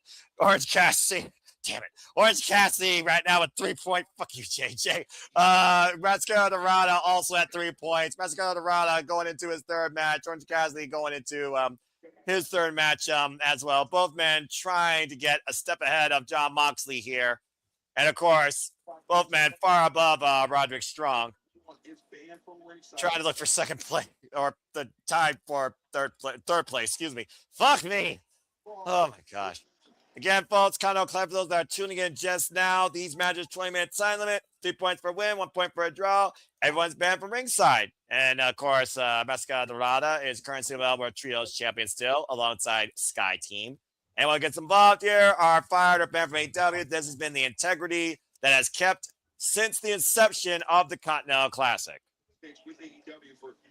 And, of course, Máscara Dorada and Orange Cassidy are coming off the victory from AEW Stocking Stuffing Dark last night, along with a begrudged side Roderick Strong against Mark Andrews and Lyco's Kid.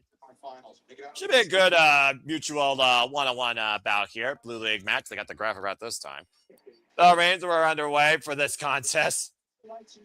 See how much Orange Cassidy tries tonight. Oh, God. Hell.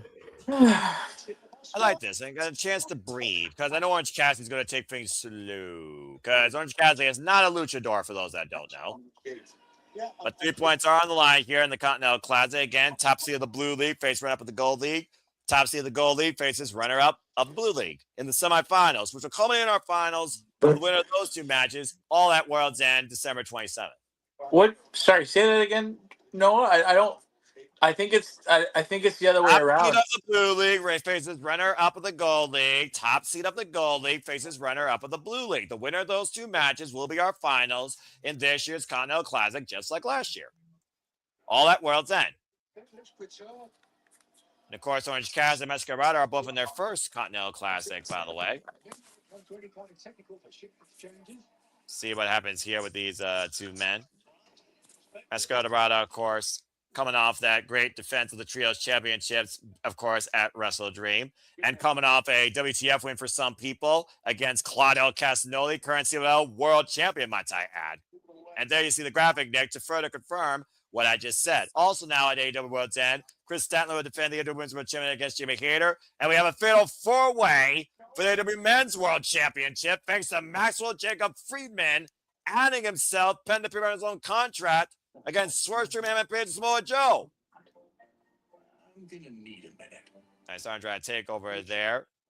And again, you see right now, Máscara trying to tap Orange Cassidy. Nice crucifix. 2 count by referee Brandon Martinez.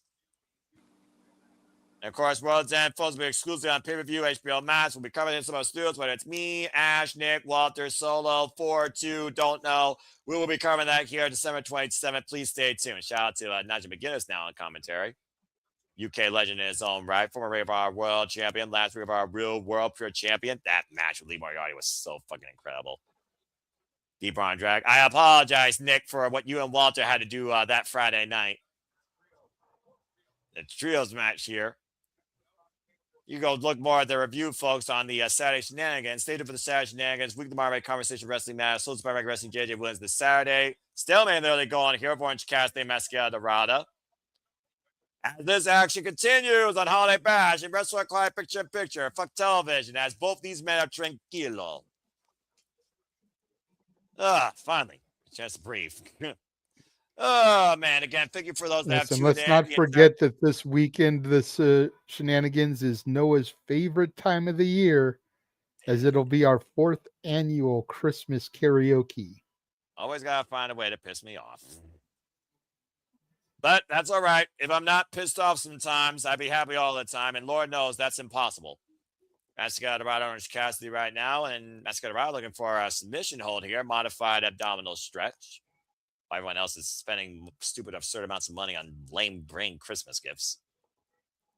Now Orange Cassidy looking for the abdominal stretch of his own, ground out to push. Shout out to, of course, Zack Sabre Jr. Amanda Orange Cassidy shared the ring with. Cover roll up Orange Cassidy gets a 2 count. Máscara with a reversal, hook of the near leg, and a 1 count.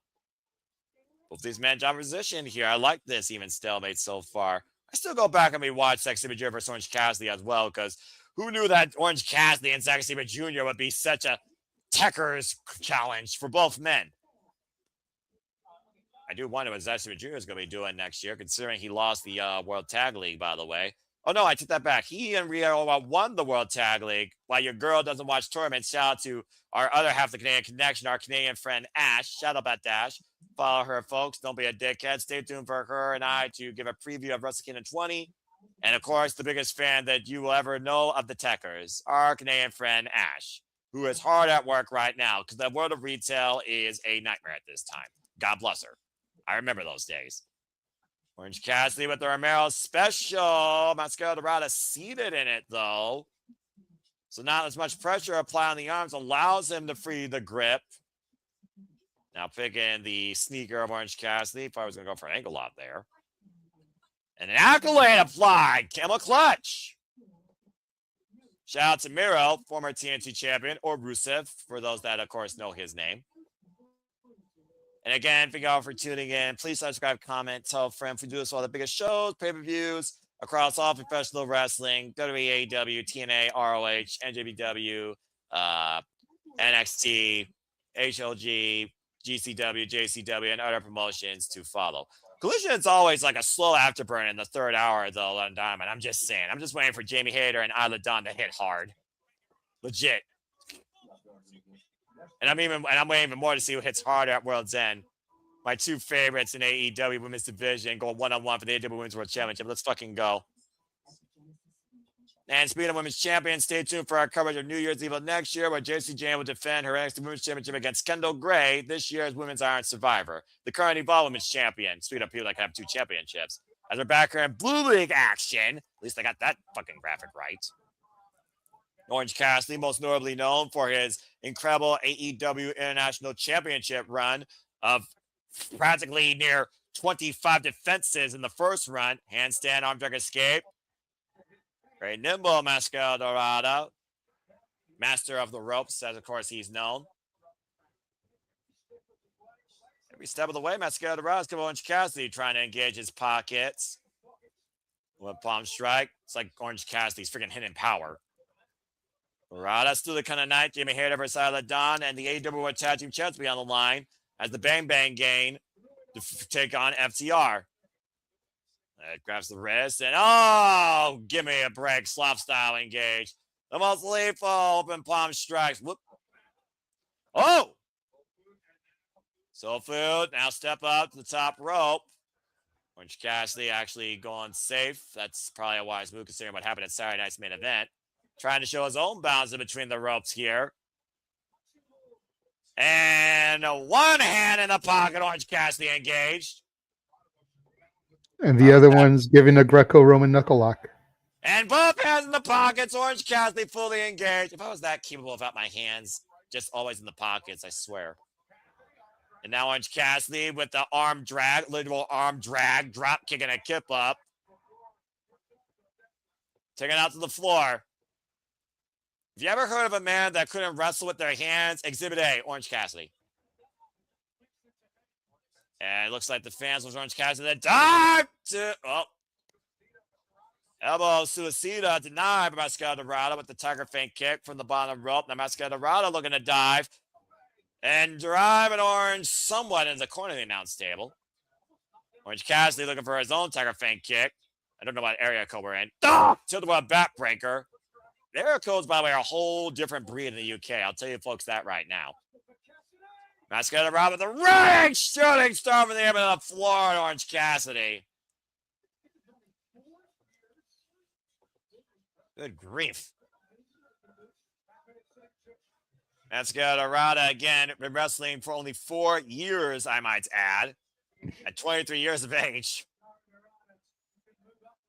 I didn't know Máscara Dorada was that young of an athlete, honestly. Yeah, me neither. I thought he had been around for a while. Crossbody cover, 2 count only. Apparently not. Very nearly put down Orange Cassidy, current world historic welterweight champion in CMLL. God bless you. Only 630 matches in his career so far. So, I just want to bring something to light. Go for it, bro. I know that you said. So we know that the league final and the championship final are at World's End. Yes. Yes. They have not yet, and I went back and I even this is why I was off camera muted. I went back and watched the selection special. I know that last year it was the leader of the gold faced the runner-up of the blue, and then the leader of the blue faced runner-up of the gold. Yep, same thing this year. They haven't said anything to that extent. I've gone back and looked. They've not specifically said that. They've only said that the league finals and the championship finals are at World's End. It was on AEW Official X, dude. And again, nice DDT takedown there by Orange Cassidy. I don't say stuff unless I literally heard it from my friends that follow this as much as I do, or I find it on X as soon as I open the app, because I don't scroll and I don't have notifications. But I know what I know. So unless Tony Khan pulls a fast one again and changes it, bro, it's the same exact format as last year, my friend. 10 minutes remaining in this bout. We are halfway through the 20 minutes here. Nice as a Guri. Dorada. Oh, man! What a backbreaker. Tilt-a-whirl release backbreaker over both knees. Now Máscara Dorada going up to the top rope. Wow. In the top rope, Máscara Dorada where he's most comfortable. Looking for the... Woo! Orange Cassidy rolling inside, avoiding the Superstar press. The Cazadora, the roll through. Cross-leg cover reverse. Máscara Dorada, deep cover. Orange Cassidy reversal. Both match opposition. And sits the cover and 2 counts. How about disorienting your opponent? Look for the orange punch. Standing switch exchange applied right now. Orange Cassidy still unorthodox up and over. Máscara Dorada looking to go up and over. Opposite corner. Orange Cassidy back inside. Squaring him up. Orange punch denied. Grabbing the arm. Well anticipated by Máscara Dorada. Now the orange punch might be neutralized. Orange Cassidy trying to get feeling back on that upper forearm. Corkscrew arm drag, takeover. Get it. Orange Cassidy. Cover. Orange Cassidy gets it. Whoa. Orange Cassidy using Máscara Dorada all momentum against him and trapping him in a seatbelt almost, or a crucifix, to go up to 6 points. Alongside John Moxley now. Tied in second place. 2 minutes 7, 2 minutes 6. I'm looking at poutine. That's a Canadian delicacy. Some poutine. Orange Cassidy throwing the sunglasses to Máscara Dorada out of respect. I don't think sunglasses work well with a mask, though. I'm just saying. Says who? I don't know. I'm just saying. Coming up next, Jimmy Hitter vs. Island Town. Return to Collision after this commercial break. Fuck television. Good stuff. Good job, Orange Cassidy. Well, all right, now we got a moment to breathe. So, again, Nick, it was literally on their AEW X when they first started this thing. The semifinals will be top of the blue versus the semifinal of the gold, top of the gold versus semifinals of the blue. Those 2 matches winners will culminate in our finals once again at the end of the year at AEW World's End. I love you, Noah, but can you tag me if you find it on X? Can you tag me when you see it? Yeah, it was during the beginning of the Continental Classic. But if you really need that evidence, bruv, then I'll see what I can do for you. It's not to say I don't believe you. I can't look for it and I can't find it. And I don't know why. You really are a glutton for information. Yeah, well, yeah. I like, again, I think this goes to what what JJ was saying about consistency, right? You know one thing, I know a different, right? I kind of wish that we knew and didn't have to worry or wonder about this stuff, right? Unless I missed it. Yeah, that's fair. Anyways, we got a moment to breathe here. Fuck television. Now we get ready for Jamie Hayter versus Isla Dawn. Yes. I love this women's division. I love women's wrestling in general. Again, congrats to Saya Kamatani, this year's Tokyo Pro Sports MVP, the first woman to ever win it since that award's inception over 50 years ago, I believe. So congrats to her, and also Saray winning the Fighting Spirit Award as Kenoto Takeshita and Roshi Tanahashi won other awards. Of course, Ken Kabashi was also part of the committee that was part of the voting as well for that prestigious award. Again, congrats to the Phoenix Queen as she prepares for Anosari for Stardom Dream Kingdom, defending the World of Stardom Championship, and then prepares for Suri at Wrestle Kingdom 20, defending them to Strong Women's Championship and going after the IWGP Women's Championship. A lot of gold on the line at Wrestle Kingdom 20. Good grief. Why does everybody got to be tied for title, though, basically, though? Seems a little ridiculous in my opinion, but what do I know? Anyway. I will take this opportunity, since we're not really running our own commercials or trailers, but just let you guys know the passions do not stop. We will be back here tomorrow with not one, but two different watch-alongs. Noah will be handling, and I don't know if he's gotten somebody to cover it with him or if he's Joey Stylesing it, but Noah will be covering Ring of Honor Global Wars. Yes. While myself, James, and Brian, myself pending if I get called into work or not. As long as I don't get called in, we will be covering Wrestling Revolver's Holiday Special. Nice. Domo arigato, JJ Model 1.0, as we get ready. Oh, we go backstage with Lexi Nair and Athena and Mercedes Moné. So let's see what Mercedes Moné has to say. As long as you won't get it rubbed in, I don't care what you do. Let's see what we got here. Where are you going? One respected champion and one spoiler. JJ, you're robotic. Fragment message start. Time to do it again. I have a great idea. World's Ends around the corner. Where I see it. Mercedes Moné and the Ferrari's champion versus the Hunters of Wrath for the AEW Women's World Tag Team Championships. I love the sound of that. Oh, God. Didn't make that happen. This is where I give out challenges. I would give an opportunity to a local hero for Collision on Saturday. Since I'm a global champion. Blah, blah, blah, blah, blah, blah, blah. I'm blah, blah, blah, blah, blah, blah, blah. I put my Rep Pro Spirit British Women's Championship on the line. As long as you lock it up World's End, I don't give a damn what you do. Mina only gives a damn about herself, as Mercedes Moné gives a damn about herself. But at least one's got far less of an ego. Let's fucking go, Jamie Hayter! Sorry. Now we go back into the ring for women's action. Sorry. Right now, it's back to the ring. Jamie Hayter versus Isla Dawn. Hopefully they give him a good amount of time. I'm sure they will. From Southampton, England, and this is a first time ever one-on-one encounter. Jamie Hayter, of course, former UK native, also a former Pro Wrestling Eve Women's Champion, might I add. And there you see that beautiful graphic. Jamie Hayter will challenge Chris Statlander for the AEW Women's World Championship at World's End. I mean, this Gotta pick one, Noah. No, I don't. Yes, you do. No, I don't.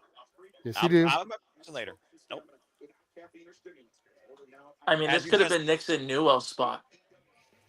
Well, if someone learned to be professional, maybe it would be. As we got Isla Dawn making her way to the ring. Something wicked this way comes in the White Witch. I love Isla Dawn. Me too. Isla Dawn, of course, former NXT and WWE Women's Tag Team Champion. as we saw her in action last night, of course, against Marina Shafir on AEW Dark. This young freelancer, 11 years in the business, trained by Tommy N and Mikey Whiplash, known as the White Witch, has shared the ring with the final boss, Michael Satomura, and is from Glasgow, Scotland. For a second, you said shared the ring with the final boss. I was like, she was in the ring with The Rock? I know, I was going to say that too. No, I'm talking about a final boss that can wrestle, legitimate final boss, Michael Satomura. Hey, The Rock was a decent wrestler, okay? He was all right, but he's no Michael Satomura. Shout out to Michael Satomura. Fair enough. But you're making The Rock sound like he was hot garbage. Like, no, damn. I would never. He was never that. But he was as limited as John Cena. That being said, Connor will tie up here and drop down. Now Jamie Hayter, down with the drop down. Jamie Hayter, of course, former AEW Women's World Champion for 190 days for losing it, and of course being out injured indefinitely. And she's also a former two-time undisputed Repro British Women's Champion. Mercedes Moné is given an open challenge for that title on Collision. I wonder who might answer this Saturday. Oh, wait, she said local. Wait a minute. Jamie Hayter's local. I wonder. And she did share a match with her earlier this year at Double or Nothing. I'm getting ahead of myself. Nice low bridge. Jamie Hayter sent to the outside, heavy kinesio tape on the shoulder blades, considering the war she's had with the Triangle of Madness, including beating Thekla, handing her first singles loss in AEW. Bad PK. Athena with the upper hand in the early going. Can the White Witch conjure a victory on the number 1 contender? Stay tuned. Must require picture-in-picture. Fuck television. Of course, Dawn, as I said, recently signed AEW, been a line cover to count only Barbie Edwards, along with the young veterans, and hopefully soon to be recognized as AEW's number 1. And Dawn off the ropes, driving the knees and the shoulder blades of Jamie Hayter. Dawn's got that red velvet cake that I wouldn't mind devouring. I'm just going to focus on that. She does. And of course, Jamie Hayter, like I said, no stranger to this area, former EVE International Champion. Funny enough, that title is currently held by Chris Statlander after successfully retaining it. Cover 2, count only for Dawn against Nina Samuels after beating Anita Vaughn for it. It's so good seeing Jamie Hayter return to the Pro Wrestling EVE and taking on Alex Windsor before Alex Windsor became All Elite. I love that. You can watch Pro Wrestling EVE, folks, on YouTube, by the way. Go check them out today. Snap suplex there, as of course Chris Statlander will defend that EVE National Champion against Dakota Kai in a Pro Wrestling EVE debut next year at their Queendom show. Now Dawn getting the better of the former AEW Women's World Champion here in the early going. Of course, Jamie Hayter, also previous member of Stardom, the faction of Oedo Tai before they became Hate. Former Gods of Stardom champion with Bea Priestley. I think Bea Priestley's been doing good stuff in Stardom, by the way, as well. Yeah, I just wonder when Bea Priestley is going to get Bow and arrow. When she can get a back in a North American promotion. She'd be good to have in like a TNA. She's much more happier in Stardom. Cover 2, kind of like Lara Press, and probably got more respect there too. Blair Davenport was the freaking fought in the clouds pretty much. Vicious forearm smash by Dawn dropping Jamie. And right now, Dawn in control of Jamie Hayter. Again, I gotta watch the hair though. Dawn's one of those that I still believe should have been NXT UK Women's Champion. Hell, she took the final boss limit not once but damn twice. Missed opportunity like her and Ginny, who's now retired, by the way. And Dawn right now just driving her knee into the back of the head of Jamie. Ginny's husband is the legend killer, okay? Yeah, I know. The ring general Gunther. The man that literally killed sports entertainment in one night. And I love it. Stop with a hand right there. Professional wrestling destroys sports entertainment. That's the greatest call Michael Cole's ever done in his career. Elbow strike right now. And Dawn, here's the cover. Forearm across the jawline. Gets a 2 count. With that line that Michael Cole said, I wonder if Vince was watching and saying, fucking assholes. Who the fuck cares? He's no longer in the company. Jamie Hayter with slightly more experience than Dawn at, of course, 10 years of experience. Excuse me, Dawn slightly higher, 11 years versus Jamie Hayter's 10 years. And yet these two have never met each other one-on-one. So we're back here at AEW Collision Holiday Bash. A little preview of our number one contender ahead of the AEW Women's World Championship match. Can one of you guys explain to me something? So why is the Rep Pro Undisputed British Women's Champion, why is it 2 belts? Oh, God. Collision of the midsection by Outlaw Dawn to Jamie Hayter. I don't know what the fuck you mean by that, by the way, because it's always been 1 belt. Unless you're talking about Mina Shirakawa's secondary belt, whatever she had that for, that is not the Rep Pro Undisputed British Heavyweight Championship. But the English, the British. Yeah, English. Words are hard. Buy the shirt, evanandcaitlin.com. Oof, big boot. Jamie Hayter out of the corner. And the missile drop kick. You were saying, try and get your words together, bro. No, the British Undisputed British World Championship is 2 belts. I don't believe it is. I'm not sure where you got that from or what picture you saw. Saito suplex by Jamie Hayter out of the Dawn. The double shot. Yeah, that's Mercedes Moné's belt in Mercedes Moné's left hand. That queen of something. It's not the official Rep Pro Undisputed Women's British Heavyweight Championship because Alex Windsor never held that secondary title. The only one that ever held that secondary title was Mina Shirakawa. And, of course, Mina lost that belt to Mercedes Moné at the beginning of the year at Wrestle Dynasty in January. Covered by Isla Dawn and a 2 count. Hard-fought contest here with these two, as I expected. Everything Jamie Hayter's giving Isla Dawn's giving back in fold, and I love that. Punch her out, Isla. And the fire spins carry. Slips free, elbows back of the head. Isla Dawn set up the ropes. Missed the Haterade. Isla Dawn hooked by Jamie Hayter. Uh-oh. And went for the backbreaker. Isla Dawn trying to counter it, though. And, oh, God. Messy. Hayter hooking up with the Haterade. The near leg. That's it. Hayter kicks hard. Boo.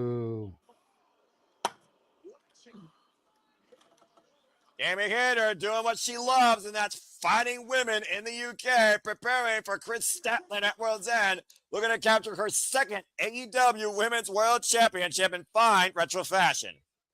Boo. If she's able to hit that Hayter raid, very well could be a changing of the guard. Respectable bout here between Isla Dawn and Jamie Hayter for a first time ever encounter. Honestly, wouldn't mind seeing these two as a tag team. Boo. And good stuff by Jamie Hayter and Isla Dawn. Wait a minute! What the fuck? The System of Santa Claus! Sky Blue and Julia Hart can't leave Jamie Hayter alone. Can't help but the fact that she literally lost to all 3 of these women. Like, seriously. Ooh. Now, Thekla with, what is that, studded belt? It's just her belt. First. Beat her ass, girls. And Thekla looking to punish Jamie Hayter for all the turmoil she's caused the Triangle of Madness. Oh, come on. Oh, God. Lashing Jamie Hayter. Across the spine. And Chris Statlander has landed. Yeah, run now, bitches. The women's champion is here. They're been calling out Chris Statlander. Hasn't been able to freaking answer. And it looks like Sister Sinner going to get advantage of Chris Statlander. Cannot double suplex later women's world champion. And Thekla beat her ass. Backdrop suplex to the Toxic Spider. And Statlander, it's Saturday night. Saturday Night Fever to Sky Blue. By the women's world champion. And Statlander is not done yet. Looking to send Julia Hart back to that wicked web of Thekla. And what is this? And, oh, what the fuck? Inadvertent contact by Jamie Hayter with the Haterade, wiping out Chris Statlander after Julia Hart pushed Thekla out of the way. I mean, again, the friggin' signs of battle. Well, was that intentional? Jamie Hayter doesn't seem too upset about it. No, she does not. I mean, at the end of the day, it's about the goal. There's respect, but at the end of the day, respect doesn't get you a paycheck, all right?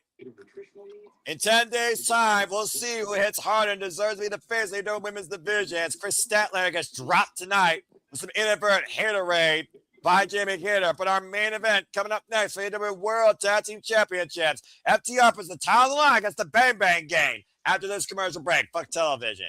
Okay, first off, that was fucking awesome. Secondly, you stop booing before you trigger me. And third, I don't have to pick or say anything to say the predicting, so you can shut your face. And fourth, that's why I love this women's division. And again, Fekla clearly on the minds for freaking JJ saying, what the fuck was that?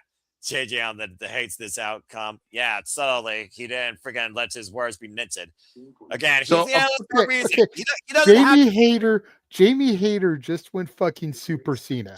She got her ass beat for 95% of the match. One fucking haterade and she fucking wins. Hey, the haterade works. Stop me when I'm telling lies. You know, JJ, I'm just going to put this perspective for you, bruv.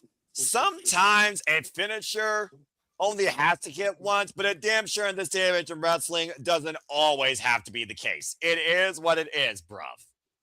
Okay, but for that to be the only offense she got in the whole match, that wasn't the only offense. Fuck out of here. Dude, did you watch the same match I did? They were knocking each other. I watched Isla Dawn beating the piss out of her for most of that match. And I watched Jamie Hayter give her receipts for it. So, sorry, I asked. No, you're not. Go ahead. Yeah, I am. So I hate to push back on you, Noah. Apparently, the Rev Pro British World Championship is actually 2 belts. According to a friend of ours, Mr. Carlos Estrada from a group that we know. He says that they are 2 belts. That there was a unification match years ago. They consider it 1 championship, but still comes out with two titles. That's fucking stupid. Well, it's like how Ultimate Dragon had 1 championship, but it was 17 championships. So that's why overkill. So that's why Mercedes has the Rev Pro title and then that gray title. It's all considered 1 title. All right, well, they need to get their shit together as far as I'm concerned, because Queen of Southside is really dumb compared to Undisputed Women's British Heavyweight Championship, in my opinion, and gold trumps silver. But that being said, what the fuck ever. Regardless, we know that Mercedes Moné is going to defend that title some point, I think this Saturday on Collision, and we're going to cover that because apparently I think it's going to be a whole different 2-hour show. Told you, bruv. And also, just putting it out there, last time Mercedes Moné defended a championship, she lost. Just put I wonder who she's defending it against. Well, she said she wanted to face somebody that was from the area local. Jamie Hayter has held that title before. She's from the UK. Alex Windsor previously challenged her for the TBS title, and she's from the UK, and she's a former Women's Undisputed British Heavyweight Champion. She's beaten Emerson J for one of her titles. That's also from the freaking area. She's defending against Rico, former Progress Women's Champion. So there's a lot of people there that are to choose in and out of AEW. That being said, that's coming Saturday, but tonight on Wednesday night, guns up. It's main event time on Holiday Bash Wednesday night. Honeycomb, me love honeycomb. Well, JJ likes honeycomb. I like professional wrestling. Guns up! Bang Bang Gang, Rock Hard, Truth Robinson, and Austin Gunn, who handed FTR their last tag team loss, looking to cash in tonight and seize the AEW Tag Team Championships. Pretty much to Jay White's delight. Jay White, get well soon. I personally miss Bremer at the Switchblade, but that's just me. Yeah, I miss Jay White. Yeah, again, you need that big name presence from Nostradamus that everything he says and does, we have to thank him for because it's all made possible because of him. And I'm not the one telling you that. He was the one that used to tell you that. Again, it was November 8th, 2025, prior to Full Gear. Rock Hard Juice Robinson with the left hand of God, a very hard contest.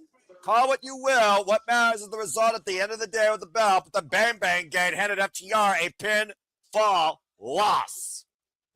I would not mind Jay White coming back as a heel.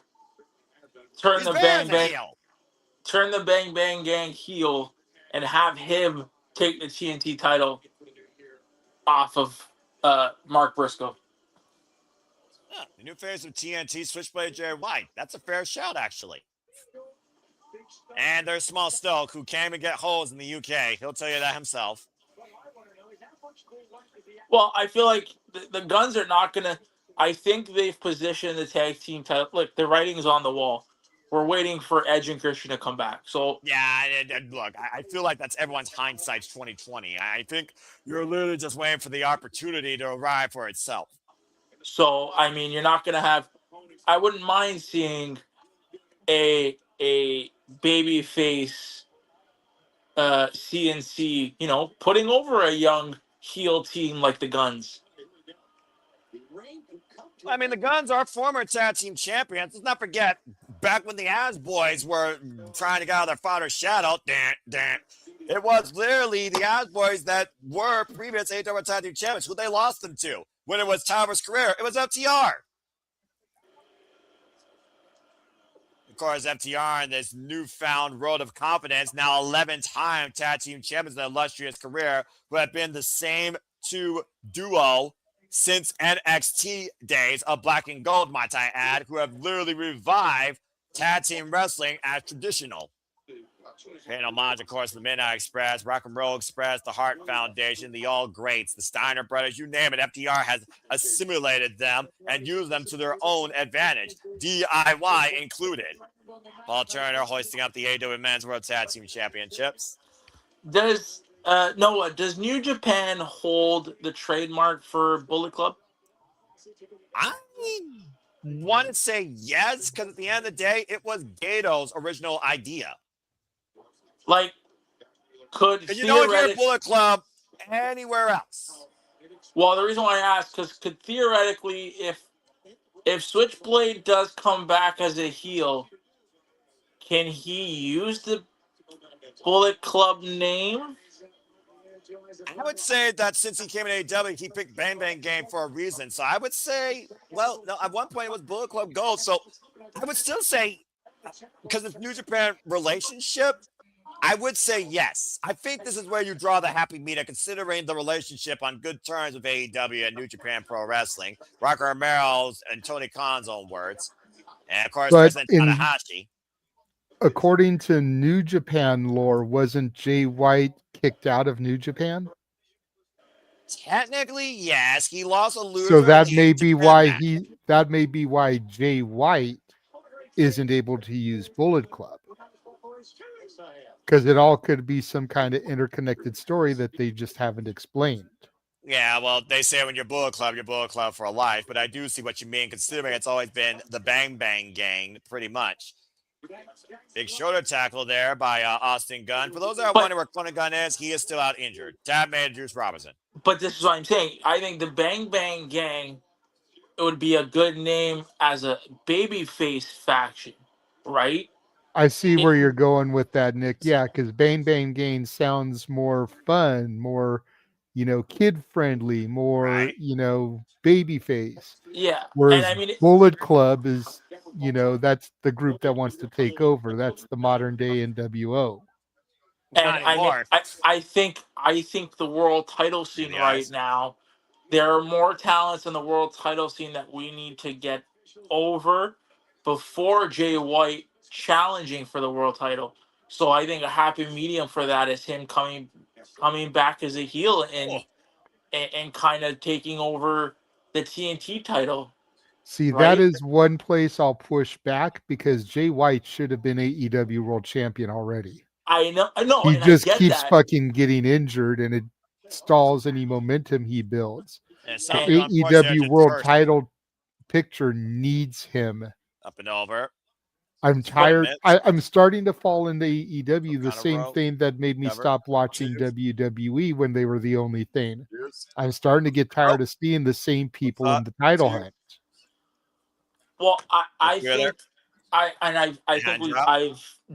been on record in saying, I've always said that I think the natural progression of this title, of the world title scene at least, is Hangman dropping it to MJF, and then MJF dropping it to Will. And right now, I think now with all of the injuries that have been in play, things have kind of, we had to change things, i.e. Samoa Joe. But I think the fact still remains that the miss. Here's Robinson out of the corner. High cross body. if Will's ready to go next year, he has to win the title at. Not necessarily. Double leg takedown. You need to have Will win it at All In London. You're not gonna have him win it anywhere else. It makes the most sense, but it also seems too damn obvious. And we'll see if it's too obvious that FTR is going to hold on to championships after this rest required picture-in-picture fuck television. I just feel like at the end of the day, Will Ospreay definitely is a front runner to the AEW and to a brighter future. And yeah, winning the title on his home turf, that would make a lot of sense. But there's a reason also why Will Ospreay didn't win Double or Nothing this year, and Heyman did. All right? I'm just saying. It's not about the championship. It's about the moment. Now, does that moment and championship make the most sense? Yes. Will AEW do that? Possibly. It really comes down to who's the antagonist. Last time we were there at All In, let's not forget, MJF is still owed a victory against Will Ospreay inside that stadium because he took his American Championship. Just a half of the face first, DDT, 2 counts. But this goes back to JJ's point. I'm just trying to say, right now, I don't see Jay winning it. Like I think Jay White and the world title, I think that's we're gone at that point. We're done. I can't see him winning it. So would he make a great mid-card heel? Right? Didn't you know what I mean? I can see him being a menace in a TNT title picture. Well, again, the hindsight's 2020 as far as what 2026 puts everybody here, because as far as I'm concerned, the new year needs to be a reset on everything across all companies. Diving headbutt by Dax Harwood looking to reset Austin's heart is a cover and a 2 count. Again, for those that are just tuning in now, bring up to speed. This collision hour's been flying by quite nicely. Máscara Dorada lost to Orange Cassidy via crucifix counter rope off his own momentum out of the corner. Orange Cassidy goes up to 6 points. Máscara Dorada stays at 3. Jamie Hayter hit hard, wiped Ladon out with Haterade in the first ever one-on-one encounter in both their respective careers. After the triangle of Madison introduced Madison confusion, Chris Statler came down to make things even, and Jamie Hayter, quote-unquote, inadvertently wiped out and decked Chris Statlander with Haterade ahead of AEW World's End. It is what it is sometimes in combat. And now we're here for our main I don't event. know if that was inadvertent. I think it was intentional. Look, you guys send a message to the champion. That's one way to send a message when you drive your forearm through the champion's throat. I'm just saying. We'll see if Chris Statlander has an answer or if the two have a follow-up ahead of next week. When is the primary? We got face-to-face with them this Saturday on Collision. Again, folks, Collision this Saturday continues 2:30 p.m. Standard Time with Continental Classic Action, and Mercedes Moné will defend her Rev Pro Undisputed Women's Championship against a homecoming opportunist, someone from the UK. So let your names run wild, because in and out of AEW, there's a lot of names that can fit that billing. And the last time she defended a championship, she lost. And we've been calling the downfall of the CEO for a long time, JJ. I know. I'm here for it. So you make an early Christmas gift this Saturday if she loses her Rev Pro. Considering, I want to add, that Rev Pro Undisputed British Women's Championship, that's her second longest title. That was the title she won after the TBS Championship, might I add, before she became Ultima Moné. Who would you like it to be? Ooh, good question. I'm the wrong person to ask because I don't know who would be considered local to the area with them being in the UK. I'm the wrong person.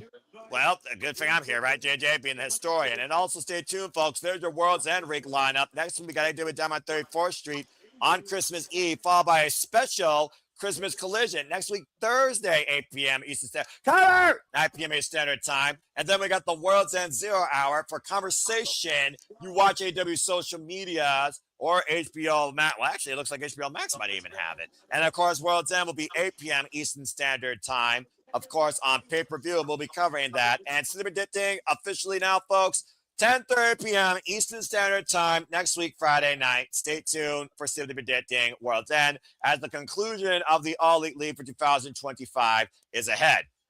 Now, as I was starting to say, there's one name that constantly comes to my mind, and it's got to be, for me, a person that has also been in the ring with Mercedes Moné already. I'm going with Alex Windsor. Cover 2 count only. Not to mention, she's one of the longest reigning previous Rev Pro Undisputed British Women's Heavyweight Champions. So Alex Windsor is my pick. And I hope she wins, personally. I like that. Well, I mean, look, Mercedes lost the belt. Mercedes lost Ring of Honor. Yes, Ring of Honor Women's World Championship Championship to Red Velvet as she stood exactly for success.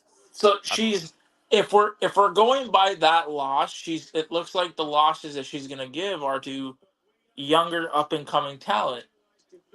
I mean, if with that logic in mind, yeah, I wouldn't mind it being Alex Windsor.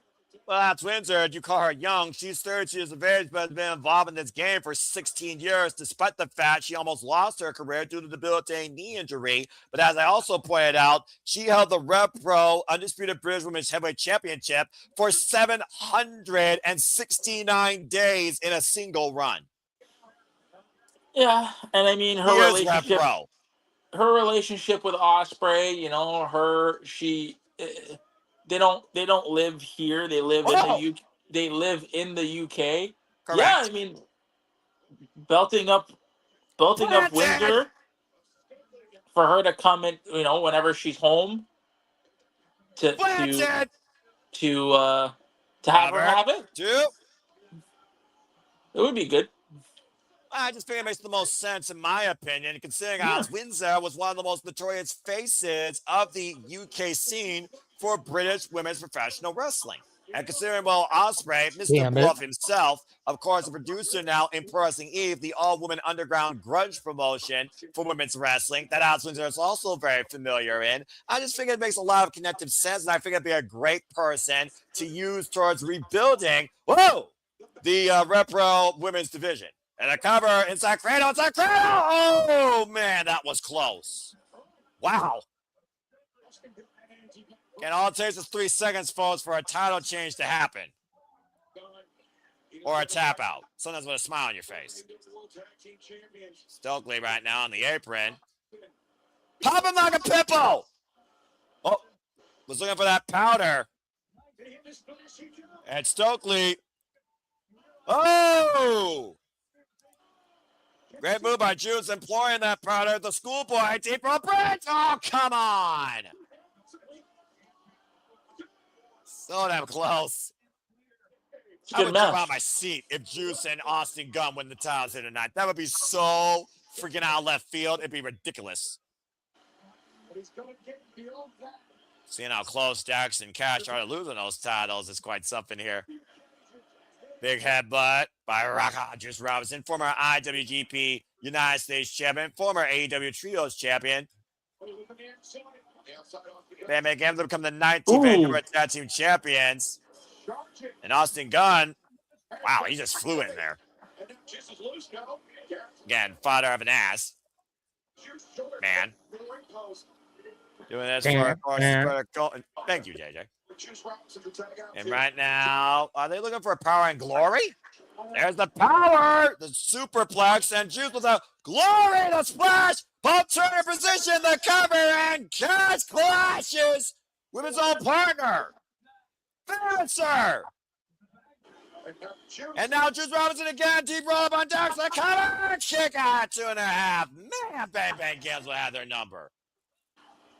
Incredible awareness by the challengers. See the frustration right now pouring out of Juice Robinson with how damn close he is. Previously beat, of course, them on 2 occasions. And Austin Gunn squaring up. Cash Wheeler. Oh, man! Charging into the timekeeper's area. Now Juice Robinson isolated with Dax. Nope. Shoulder first. Juice Robinson sat on the ring post. And there's nobody in the corner for Juice to make the tattoo, as FTR might be looking to read him last rites. Uh-oh. Oh, wait a minute. Austin Gunn grabbing Cash Wheeler. And splitting the uprights in the ring post. As Dax hoists up Juice. No one there, though. Left-handed God swinging a miss. Big right by Dax. Left-handed God connects. The famous sir on Dax. And Juice Robinson with the cover. 2. And they got it. They got it. Wait, what? Yeah. Oh, crap. That foot on the rope. To Nick's point. I'm guessing Kaz wants to put Dax's foot on the rope. Yeah, but this is stupid because the ref was looking right at him. Well, this match will continue. Look, I don't care how far down your blinders is looking at the shoulders. You should have saw that, and unfortunately, Juice should have saw that chop block. Now FTR smelling blood in the water. Again, diversionary tactics. FTR's MO for their careers. Vicious stomp to the knee. How many people they injured with that move? That was late. I don't know about that. And Juice Robinson right now, one-legged man in ass-kicking contest. Now wrenching back in the modified figure of 4, literally seeing the titles go away right in front of him. Cash Wheeler sending Austin Gunn off with the front face lock. Again, nowhere to go, and Juice taps out. I don't know, JJ, was that late? That looked late to me. Yeah, I'm not a fan of that. Yeah, I was about to say. That looked late. VAR, we're in the UK. VAR, complain about that with your local football league. Well, either way, FTR will still leave the AEW Men's World Tag Team Champions as Nick waits the ultimate opportunity for 2 of his favorite Canadians. But coming up this Saturday on Collision, we'll be covering Holiday Bash. Open challenge Mercedes Moné for the Rep Undisputed British Women's Heavyweight Championship. Kazuchika Okada versus Kevin Knight. Jungle Jack Bray versus Speedball Mike Bailey. And Nathan Cruz goes one-on-one with Eddie Kingston. And so much more comes Saturday as the Holiday Bash tonight concludes. For Nick Ferrantes, American Wrestling JJ Williams, I'm the Seminole Foster. We'll see you tomorrow for a night of honor and some Wrestling Revolver. But until then, as always, make a positive impact in life and have a good night. Thanks for tuning into our coverage of AEW Holiday Bash, Collision, and Dynamite. JJ, cut the fucking feed. That was a lot of fun, to say the least. Imagine